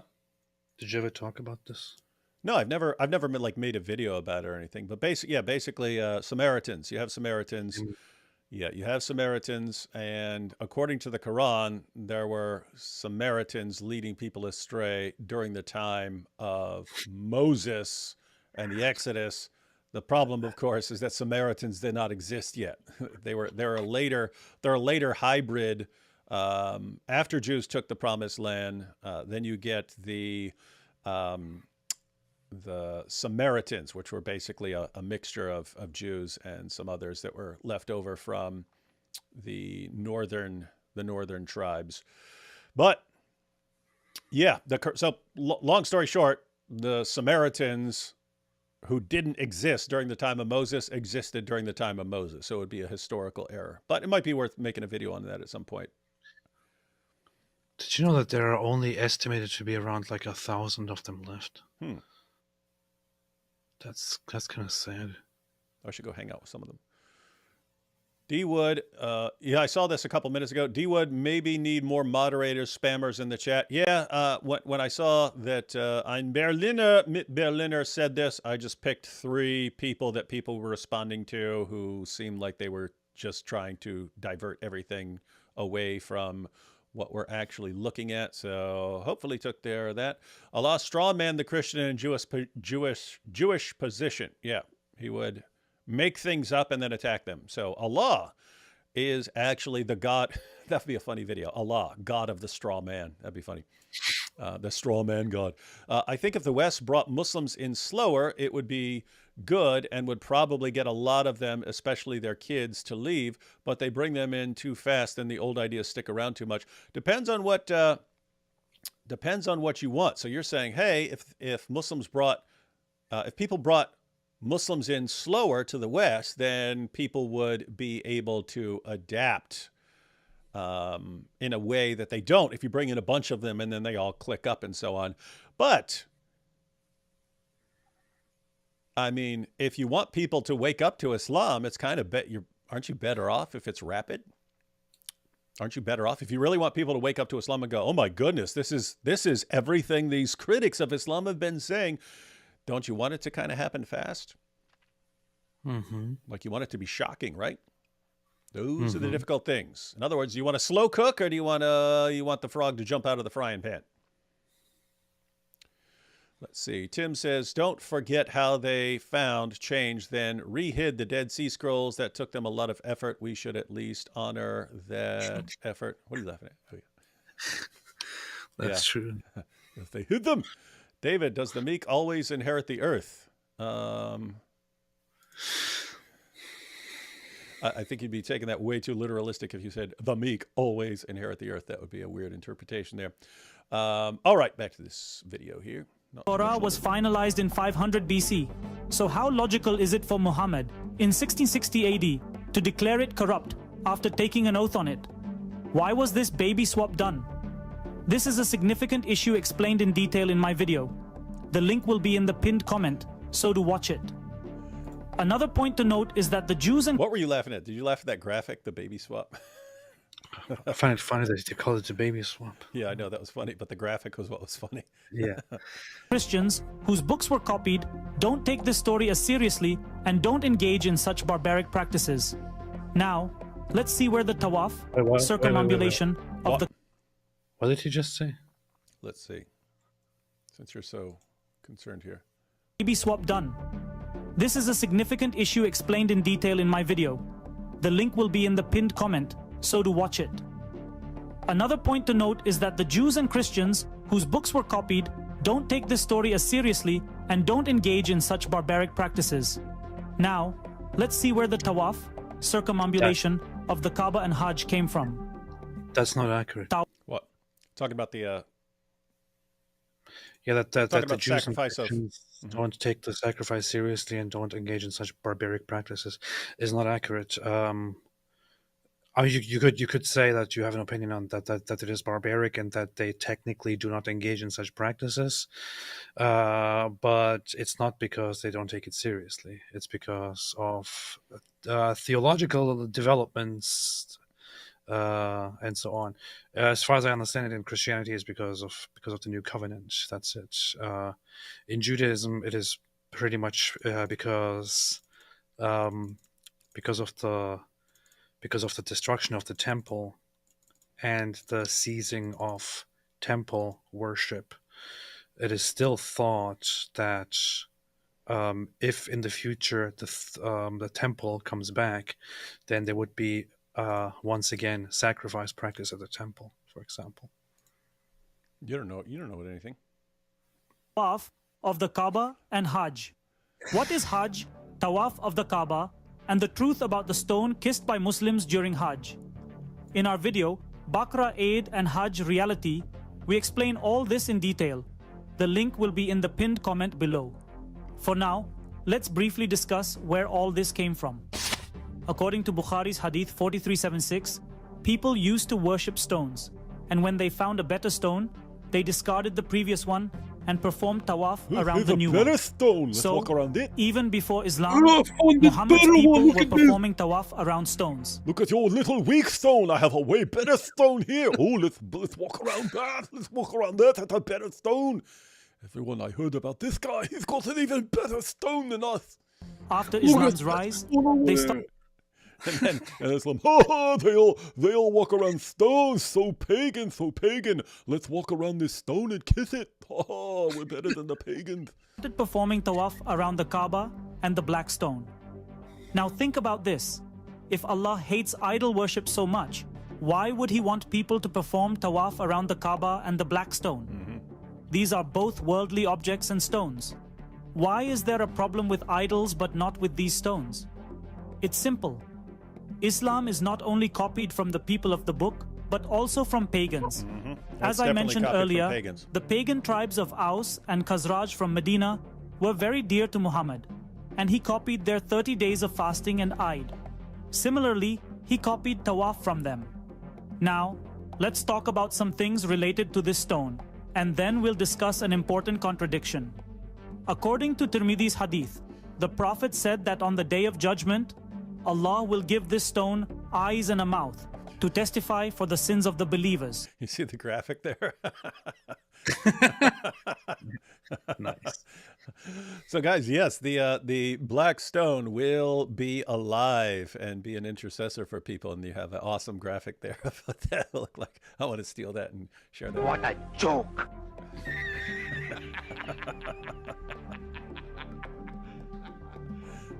You serious? Seriously, it's written that it will happen. And not only this, but it will also testify to the people who touched it with truth. Some historical books tell us that this stone was stolen and smashed into pieces by the leader of the Kamatians, Abu Tahir, when he attacked Mecca. Many fragments were lost. He kept it in his toilet and used it as a latrine for 21 years, which you can understand in detail from my video, Attack on Kaaba. Guys, and that was a Muslim group. That was a Muslim group. They were a Shia group who took over. Took over. Then they took the black stone, and then they had it, for I forget the number of years, but he said 21. And then they eventually gave it back after using it in a toilet, but they gave it back in a bunch of pieces. They gave it back in pieces. It's pretty funny. Not only is the black stone unclean, You see the graphic? I stuck in the toilet sheet for 21 years. I became dirty. but the point is, if the stone was smashed and many fragments were lost, then how can it testify for the sins of the believers? Does Kutam have a backup drive? Or how does that work? Does this sound logical to you? Allah, who does To be fair, Allah could bring back all the pieces if He wants to. He could do it. He could do it. Yeah. Allah can Yeah, that's Allah a- can gather all those missing pieces wherever they are in the bottom of some toilet somewhere, bring them all back together.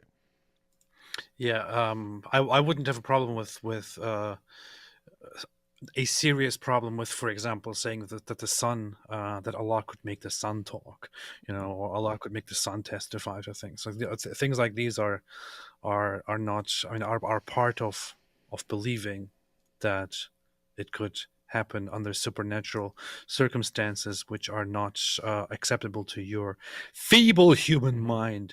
In the same sense, the black stone talking or being put together and then talking is not necessarily impossible in the realm of the supernatural and all that. It is just a little bit weird. And it's also weird that the black stone has such a high reverence. That's the issue. That's the issue, right? If you want to say, hey, the great God Allah can make this stone speak. Well, if the great God Allah is real, then the great God Allah can make that stone speak. If you say, hey, this thing was smashed to pieces and some pieces were never recovered, well, the great God Allah, he has the power to put those together. For me, the real issue is, why is there so much emphasis on this freaking pagan rock? That's the issue. Why is a rock doing anything? Why are you kissing a rock? Why are you walking around a rock when you are the religion? If you saw any other religion doing this, walking so, oh, look, a rock. And then if you see videos of them, they're like climbing over each other and ready to fight to get a smooch on this rock. And it's like, why is the religion that claims to be free of paganism and idolatry obsessed, absolutely obsessed with a rock, and a rock that's going to come alive and is going to be reporting on them and so on? It's going to be interceding for them. Why is the rock at the center of your religion, like this dude Muhammad? That seems weird. That all seems weird. Why are you gay? Speak on the great injustices in the world today will one day make a stone speak? Wow. Now let's talk about the contradiction. Even if you believe Muhammad's words today, his companion Umar did not. Yes, according to an Abi Dawud hadith, Umar himself said that he knew it was just an ordinary stone that could neither benefit nor harm anyone. If Muhammad hadn't kissed it, Umar said he would never have kissed it. Here, it's clear that Umar did not believe in Muhammad. It is interesting because Umar saying, I know you can't do anything. You're a powerless rock, but I'm going to kiss you just because Muhammad kissed you. But I mean, according to Muhammad, no, that pagan rock is going to intercede for you because it's going to do great things for you. So I guess that's the point there, that Umar didn't even trust Muhammad's reverence for this thing. Words. This is an important thing. It is Umar himself who makes the point that basically others should also make, that other Muslims should make, and says, hey, I know you're just a stupid rock. I know you're just a dumb little rock. Nothing's gonna be happening after I kiss you. But my prophet, he kissed you gently. Mm-hmm. He smooched you. He loved you. He caressed you. Too. He slobbered. He French kissed you.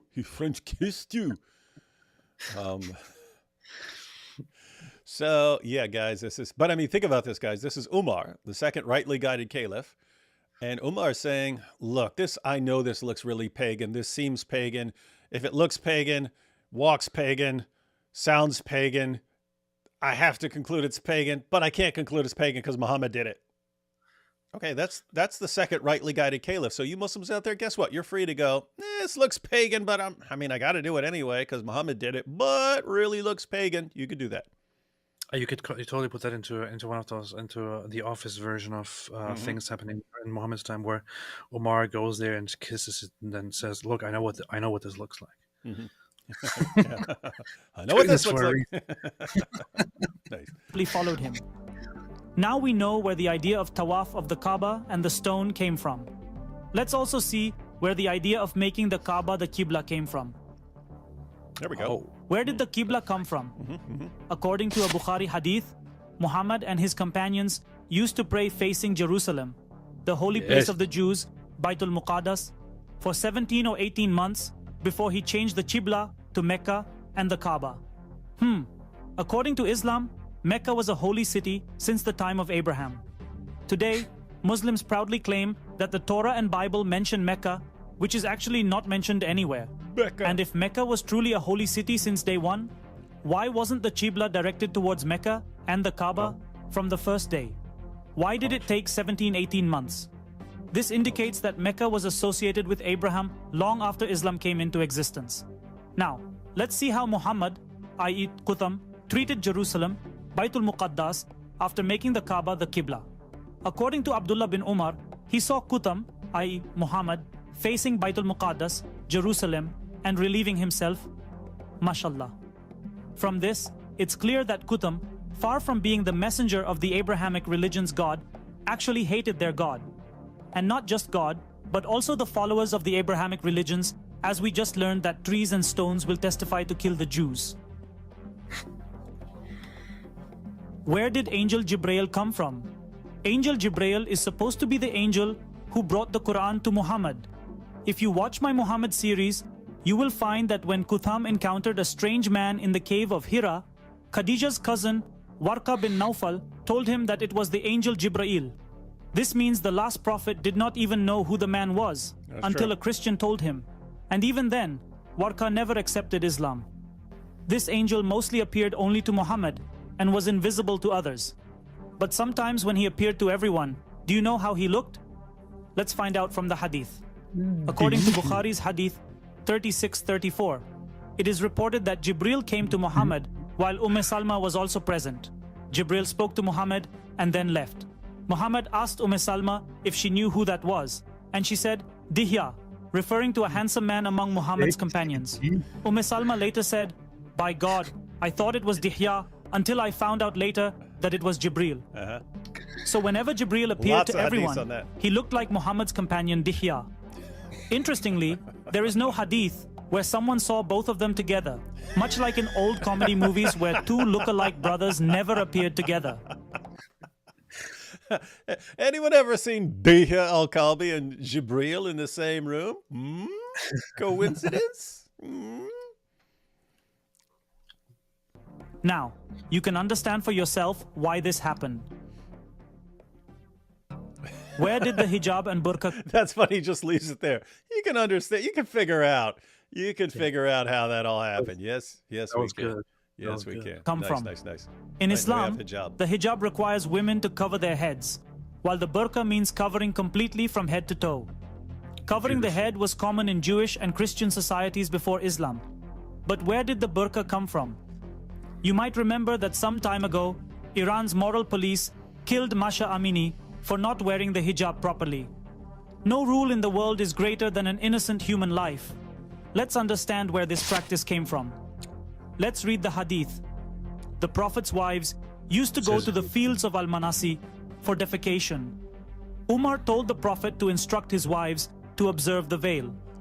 One night, when the Prophet's wife Sauda was going to the field, Umar called out saying, I recognized you, O Sauda. From the hadith, it's clear that Umar said this because he desired the verses of the veil to be revealed. Hey, do you imagine this? So it's like Sauda goes out to use the bathroom. And all of a sudden it's hey, Sauda, what you doing out here, huh? See out here, I'm just sitting out here at random at this spot that all the ladies go to the bathroom in, but I mean, you're one of the Prophet's wives. I shouldn't be seeing you out here where the ladies go to the bathroom at. I want to see other ladies go to the bathroom, but I can't look at you. You're the Prophet's wife. I always follow the women around to watch them poop, and now I'm seeing you. Why do I see you? You should be hiding yourself. Hey, it's funny. It's we were talking about The Office for a show, but there was I saw an episode of The Office where all the ladies, Michael takes the ladies out to the mall or something, so it's just the guys, and then the creepy one, Kevin, he goes, hey guys, we can all go into the ladies' bathroom and hang out there. And someone's like, why would you want to go into the ladies' bathroom? And he goes, it's every guy's fantasy. And Jim goes, no, that's a locker room, and the girls are supposed to be in there. But anyway, then they ended up going and hanging out in the bathroom. But that'd be Umar. That would actually be Umar. He liked watching ladies go to the bathroom, unless it was Muhammad's wives, and then it was, I saw your wife's butt as she was pooping. She was pooping, and I saw the poop coming out of her butt, Prophet Muhammad. Your wives need to veil themselves so I can't tell. Oh boy. And after that, the verses of the veil were revealed. So, where did the hijab come from? It came from Umar. Remember, that's true. The hadith says that he, Umar, desired the verses of the veil to be revealed, not Allah or Muhammad. Now think for yourself whether it's wise to still keep this black tent with us, even though modern toilets are available today. Unfortunately, many Muslim women believe that wearing a hijab will earn them a place in heaven and make them holy and pious, whereas in reality, it's just a portable latrine. Now let's address the most important point. Where did the Quran come from? Where did the Quran come from? Muslims believe that the Quran is the divine word of Allah, revealed to Muhammad through the angel Jibril. However, during that time, every person who claimed to be a prophet had their own Quran or holy book, inspired by their personal life, and the same happened here. At one point, the Quran itself says that it's in a preserved tablet, meaning that Allah had written it down before revealing it to Muhammad. But is this possible? Yes. Let's read the hadith. According to Bukhari's hadith, Umar once said that the Prophet's wives united against the Prophet, so he told them that if the Prophet divorced them, Allah would give him better wives. And, just as Umar said, it was revealed as a Quran verse. Now, let's consider some points. If the Quran was in the preserved tablet and divine, how did Umar's words become the words of Allah exactly as they were? Even the wording of the verse is in the third person. If they were the words of Allah, He would have said, I will give better wives. If they were the words of Muhammad, He would have said, my God will give better wives.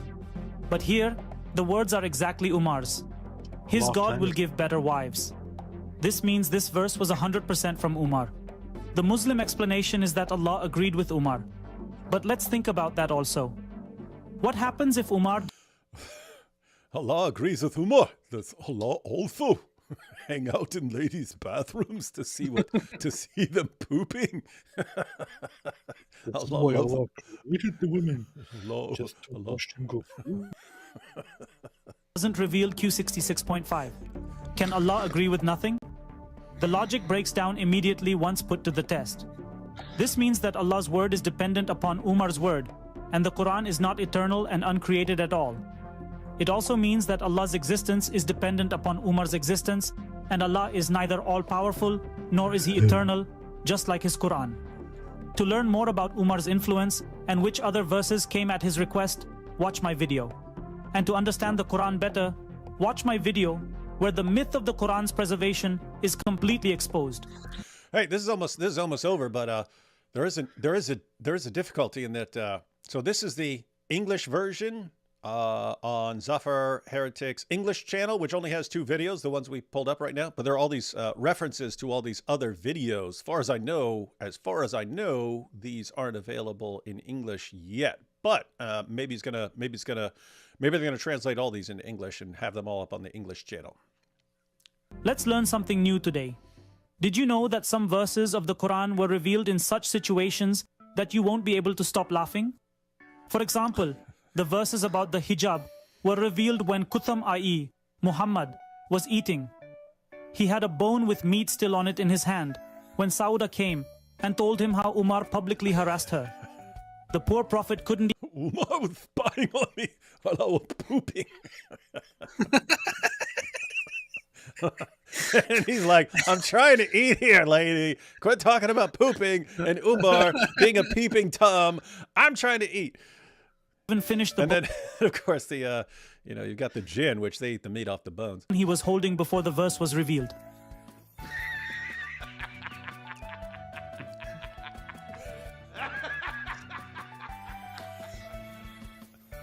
Interestingly, Was in his it's hand. not even mentioned that Jibril came, nor Allah himself, but fearing Umar. What's that? It's like his wife comes like, please, oh Muhammad, he's harassing me, he's coming watching me poop, and then Umar comes and is like, please tell your wife to cover up, and Muhammad is just He's like, still got his second bone. I have a revelation. you are allowed to go poop. And, Yeah. Oh, and then they're like, I think that was a Quran verse. But it's tied into this. It's tied in a really creepy way into this issue that it's up to the orders are to women to control guys looking at them, and therefore Allah. Notice what Allah doesn't say. Umar, quit freaking watching ladies go to the bathroom. You creepy, sick, twisted whack jobs. Quit looking over there. Quit checking out where ladies go to the bathroom at. It can't be that. So it's okay, ladies. Gotta dress up like a frumpy ninja so Umar doesn't see you pooping. Take your portable latrine out there. And Quickly delivered the Quran verse. Now that's faster than fast food. Here's another example. Verse came due to a donkey's bad smell. Yes, this actually happened. According to this authentic hadith of Bukhari, the Prophet went to meet someone on a donkey, where the donkey passed wind, and two groups of believers started fighting over it. After that, a verse came, stating that if two groups of believers fight, make peace between them. This means that the verse was inspired by the donkey's passing wind. If the donkey had been washed and cleaned that day, this verse would not have come. These examples I show wouldn't that the say that. Quran was What? I wouldn't say that. I would say that that doesn't have to fall. That doesn't necessarily have to be a fact. It may be that Allah just planned it that way. It was part of Allah's perfect plan that the donkey Yeah. would fart and Yeah. would Does Allah know from all eternity that this donkey's gonna let a bubble out? Of course. And therefore, he could have He had the perfect timing on the revelation of his powerful verses. inspired by not only humans, but even animals, making it hard to believe that it came from God. I believe it. About hellfire and the punishment of the grave, where they came from, I suggest you watch this video of mine, which will set you free from the fear of hellfire forever. But let's see now how the entire Islam might have come from. In the Quran, we find hints that suggest a theory about the origins of Islam.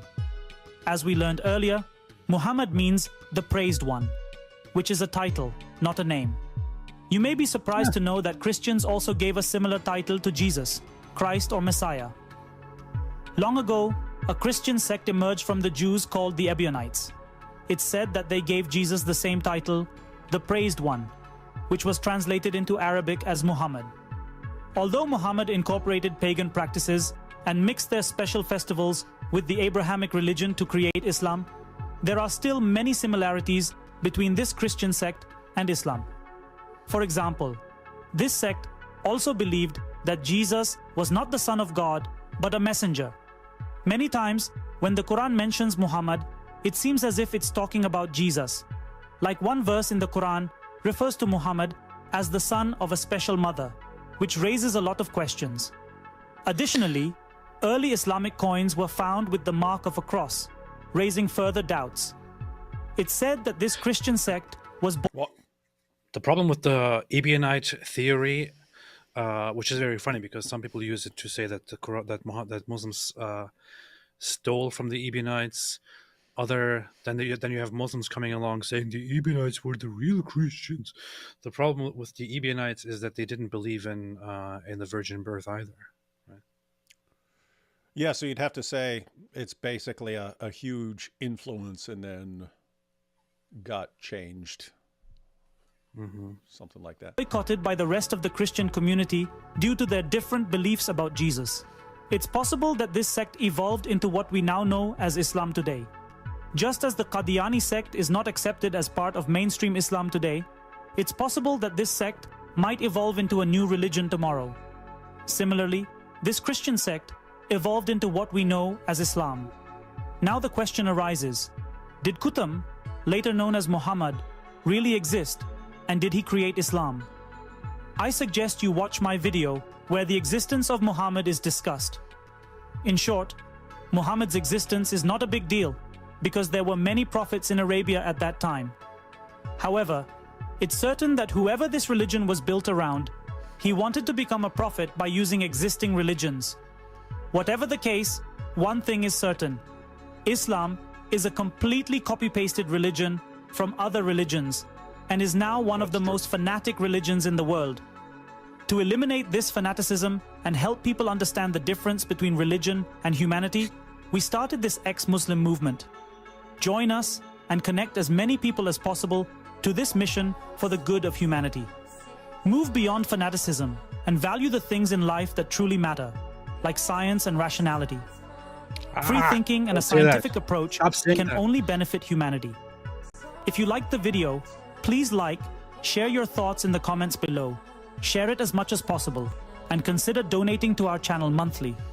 Take care of yourself, and may humanity be safe. All right, guys. So there's a link to this video in the description box and to the earlier video that we watched, why Zafar Heretic left Islam. So you can share those both. And again, the English channel only has 2 two videos on it so far. But if you want to follow that, links are in the description box. So what do you think about the video?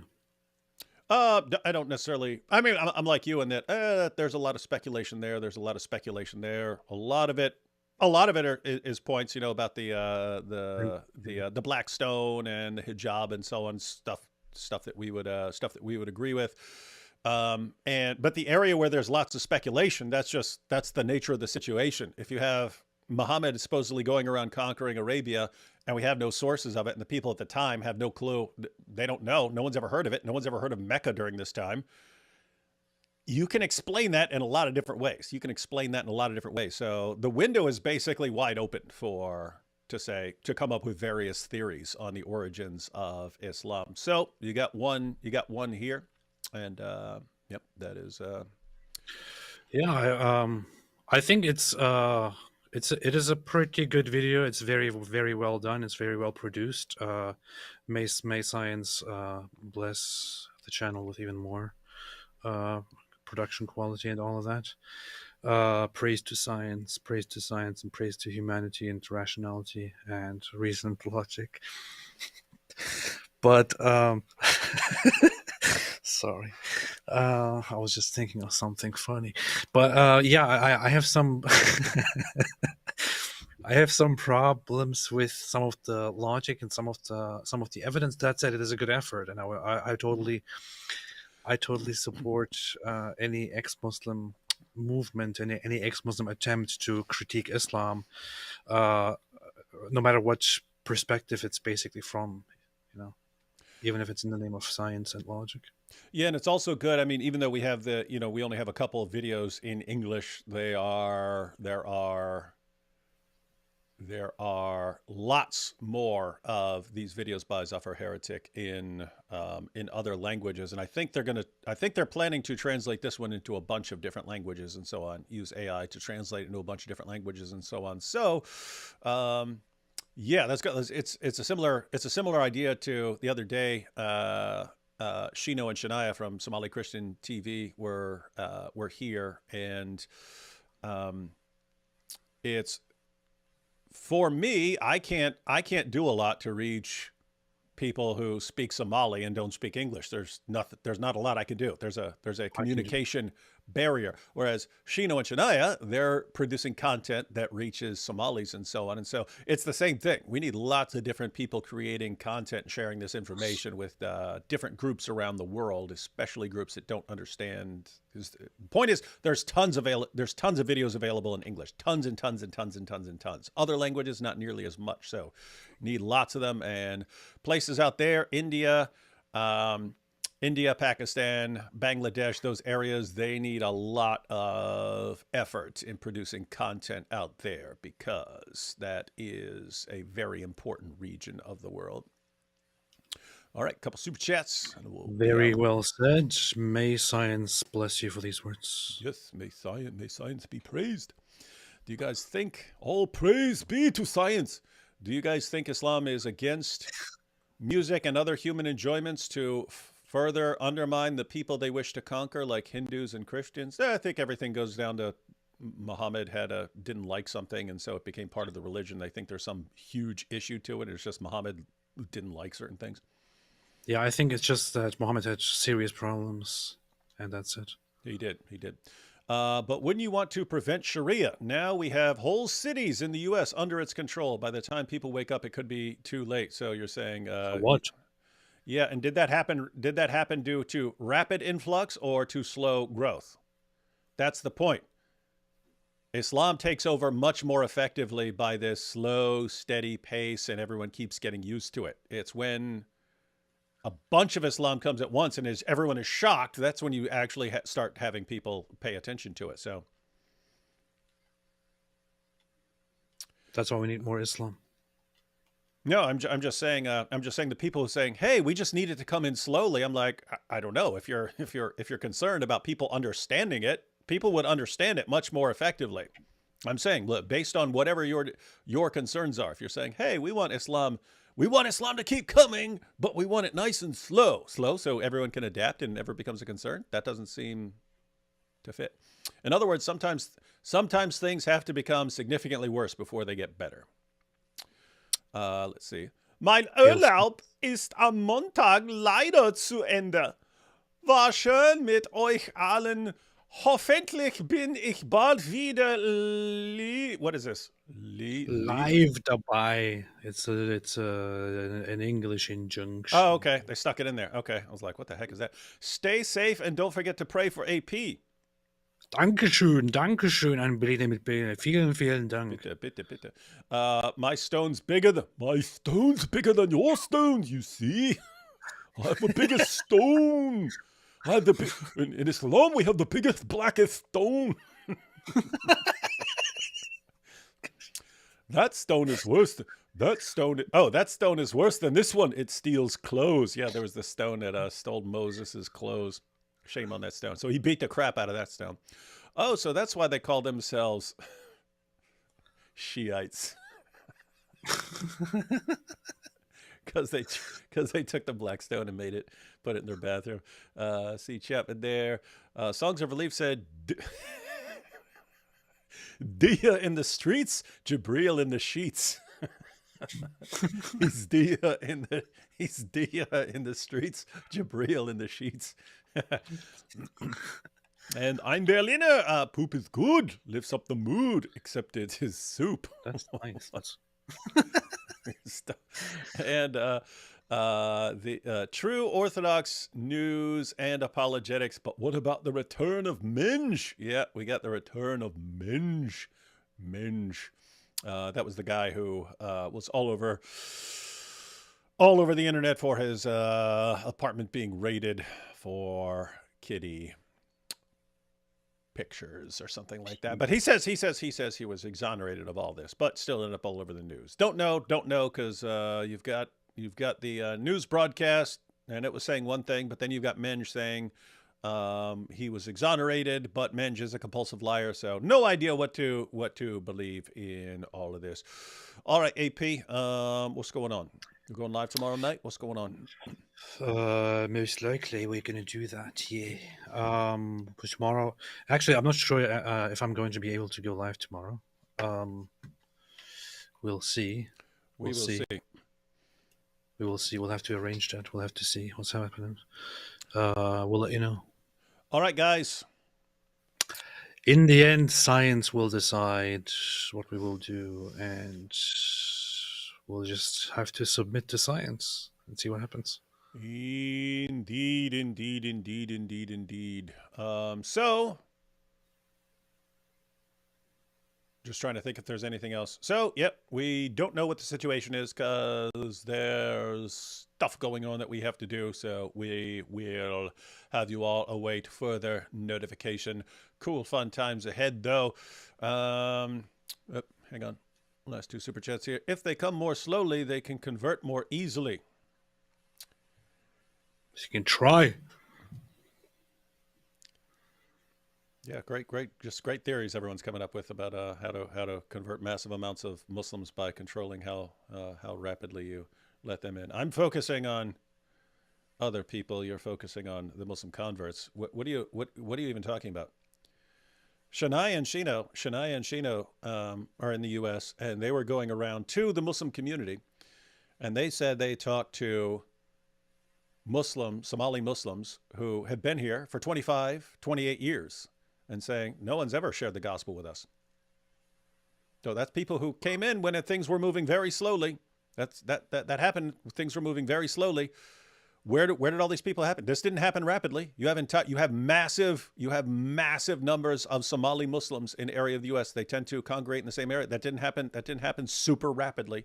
That happened over time. And who's going there? People won't go there. They're terrified of them.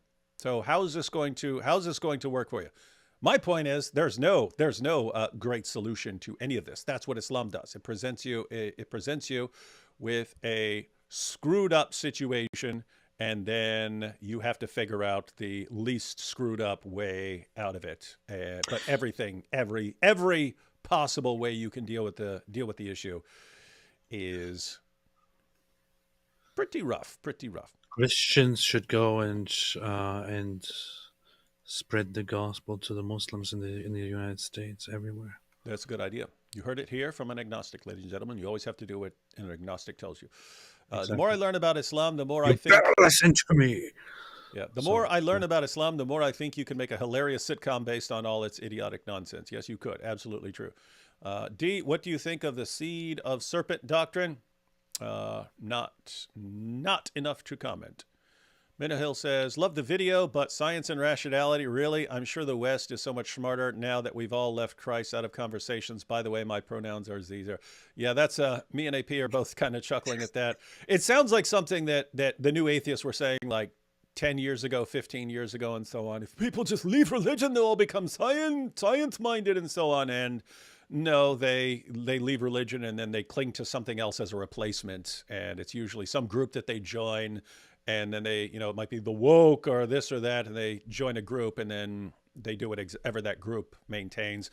But what you don't see is, oh, now there's this increased emphasis on science and rationality. Where has that happened when you have tons of people becoming, where's that happening? I want to see some evidence of that. And as much as you keep focusing on, but if we all just leave religion, we'll all become rational, you sound irrational because all the evidence says something very different and you're going against the evidence. Well, to be fair, it's the video is from India, which is still 50 years behind the West. Why do you? People don't understand how messed up. I'm just joking. He's Indians, joking, everyone. He's joking, everyone. Just kidding. But there is a valid point there. Maybe like people like atheists in Europe and the UK and so on, they're just kind of waking up to, wait a minute, we thought this was going to happen. We thought we were going to get closer to the scientific utopia if we abandon religion, and we had millions of people just become atheists, and nothing has worked. In fact, it's going in a very different direction than we wanted. Maybe atheists in other parts of the world haven't caught on to that, but don't worry, you will. And then Maxim here says, younger Muslims without overbearing parents usually walk away from Islam on their own. Yeah, that's why you have all these young and passionate dawah guys screaming that they're going to subjugate the world and chop people's heads off. Well, I mean, we can all put our faith in reason and logic and science and humanity and see what happens. Science will save us. Science will save us. And until then, just have to watch us until the scientific utopia comes. Catch y'all next time. Let's do it.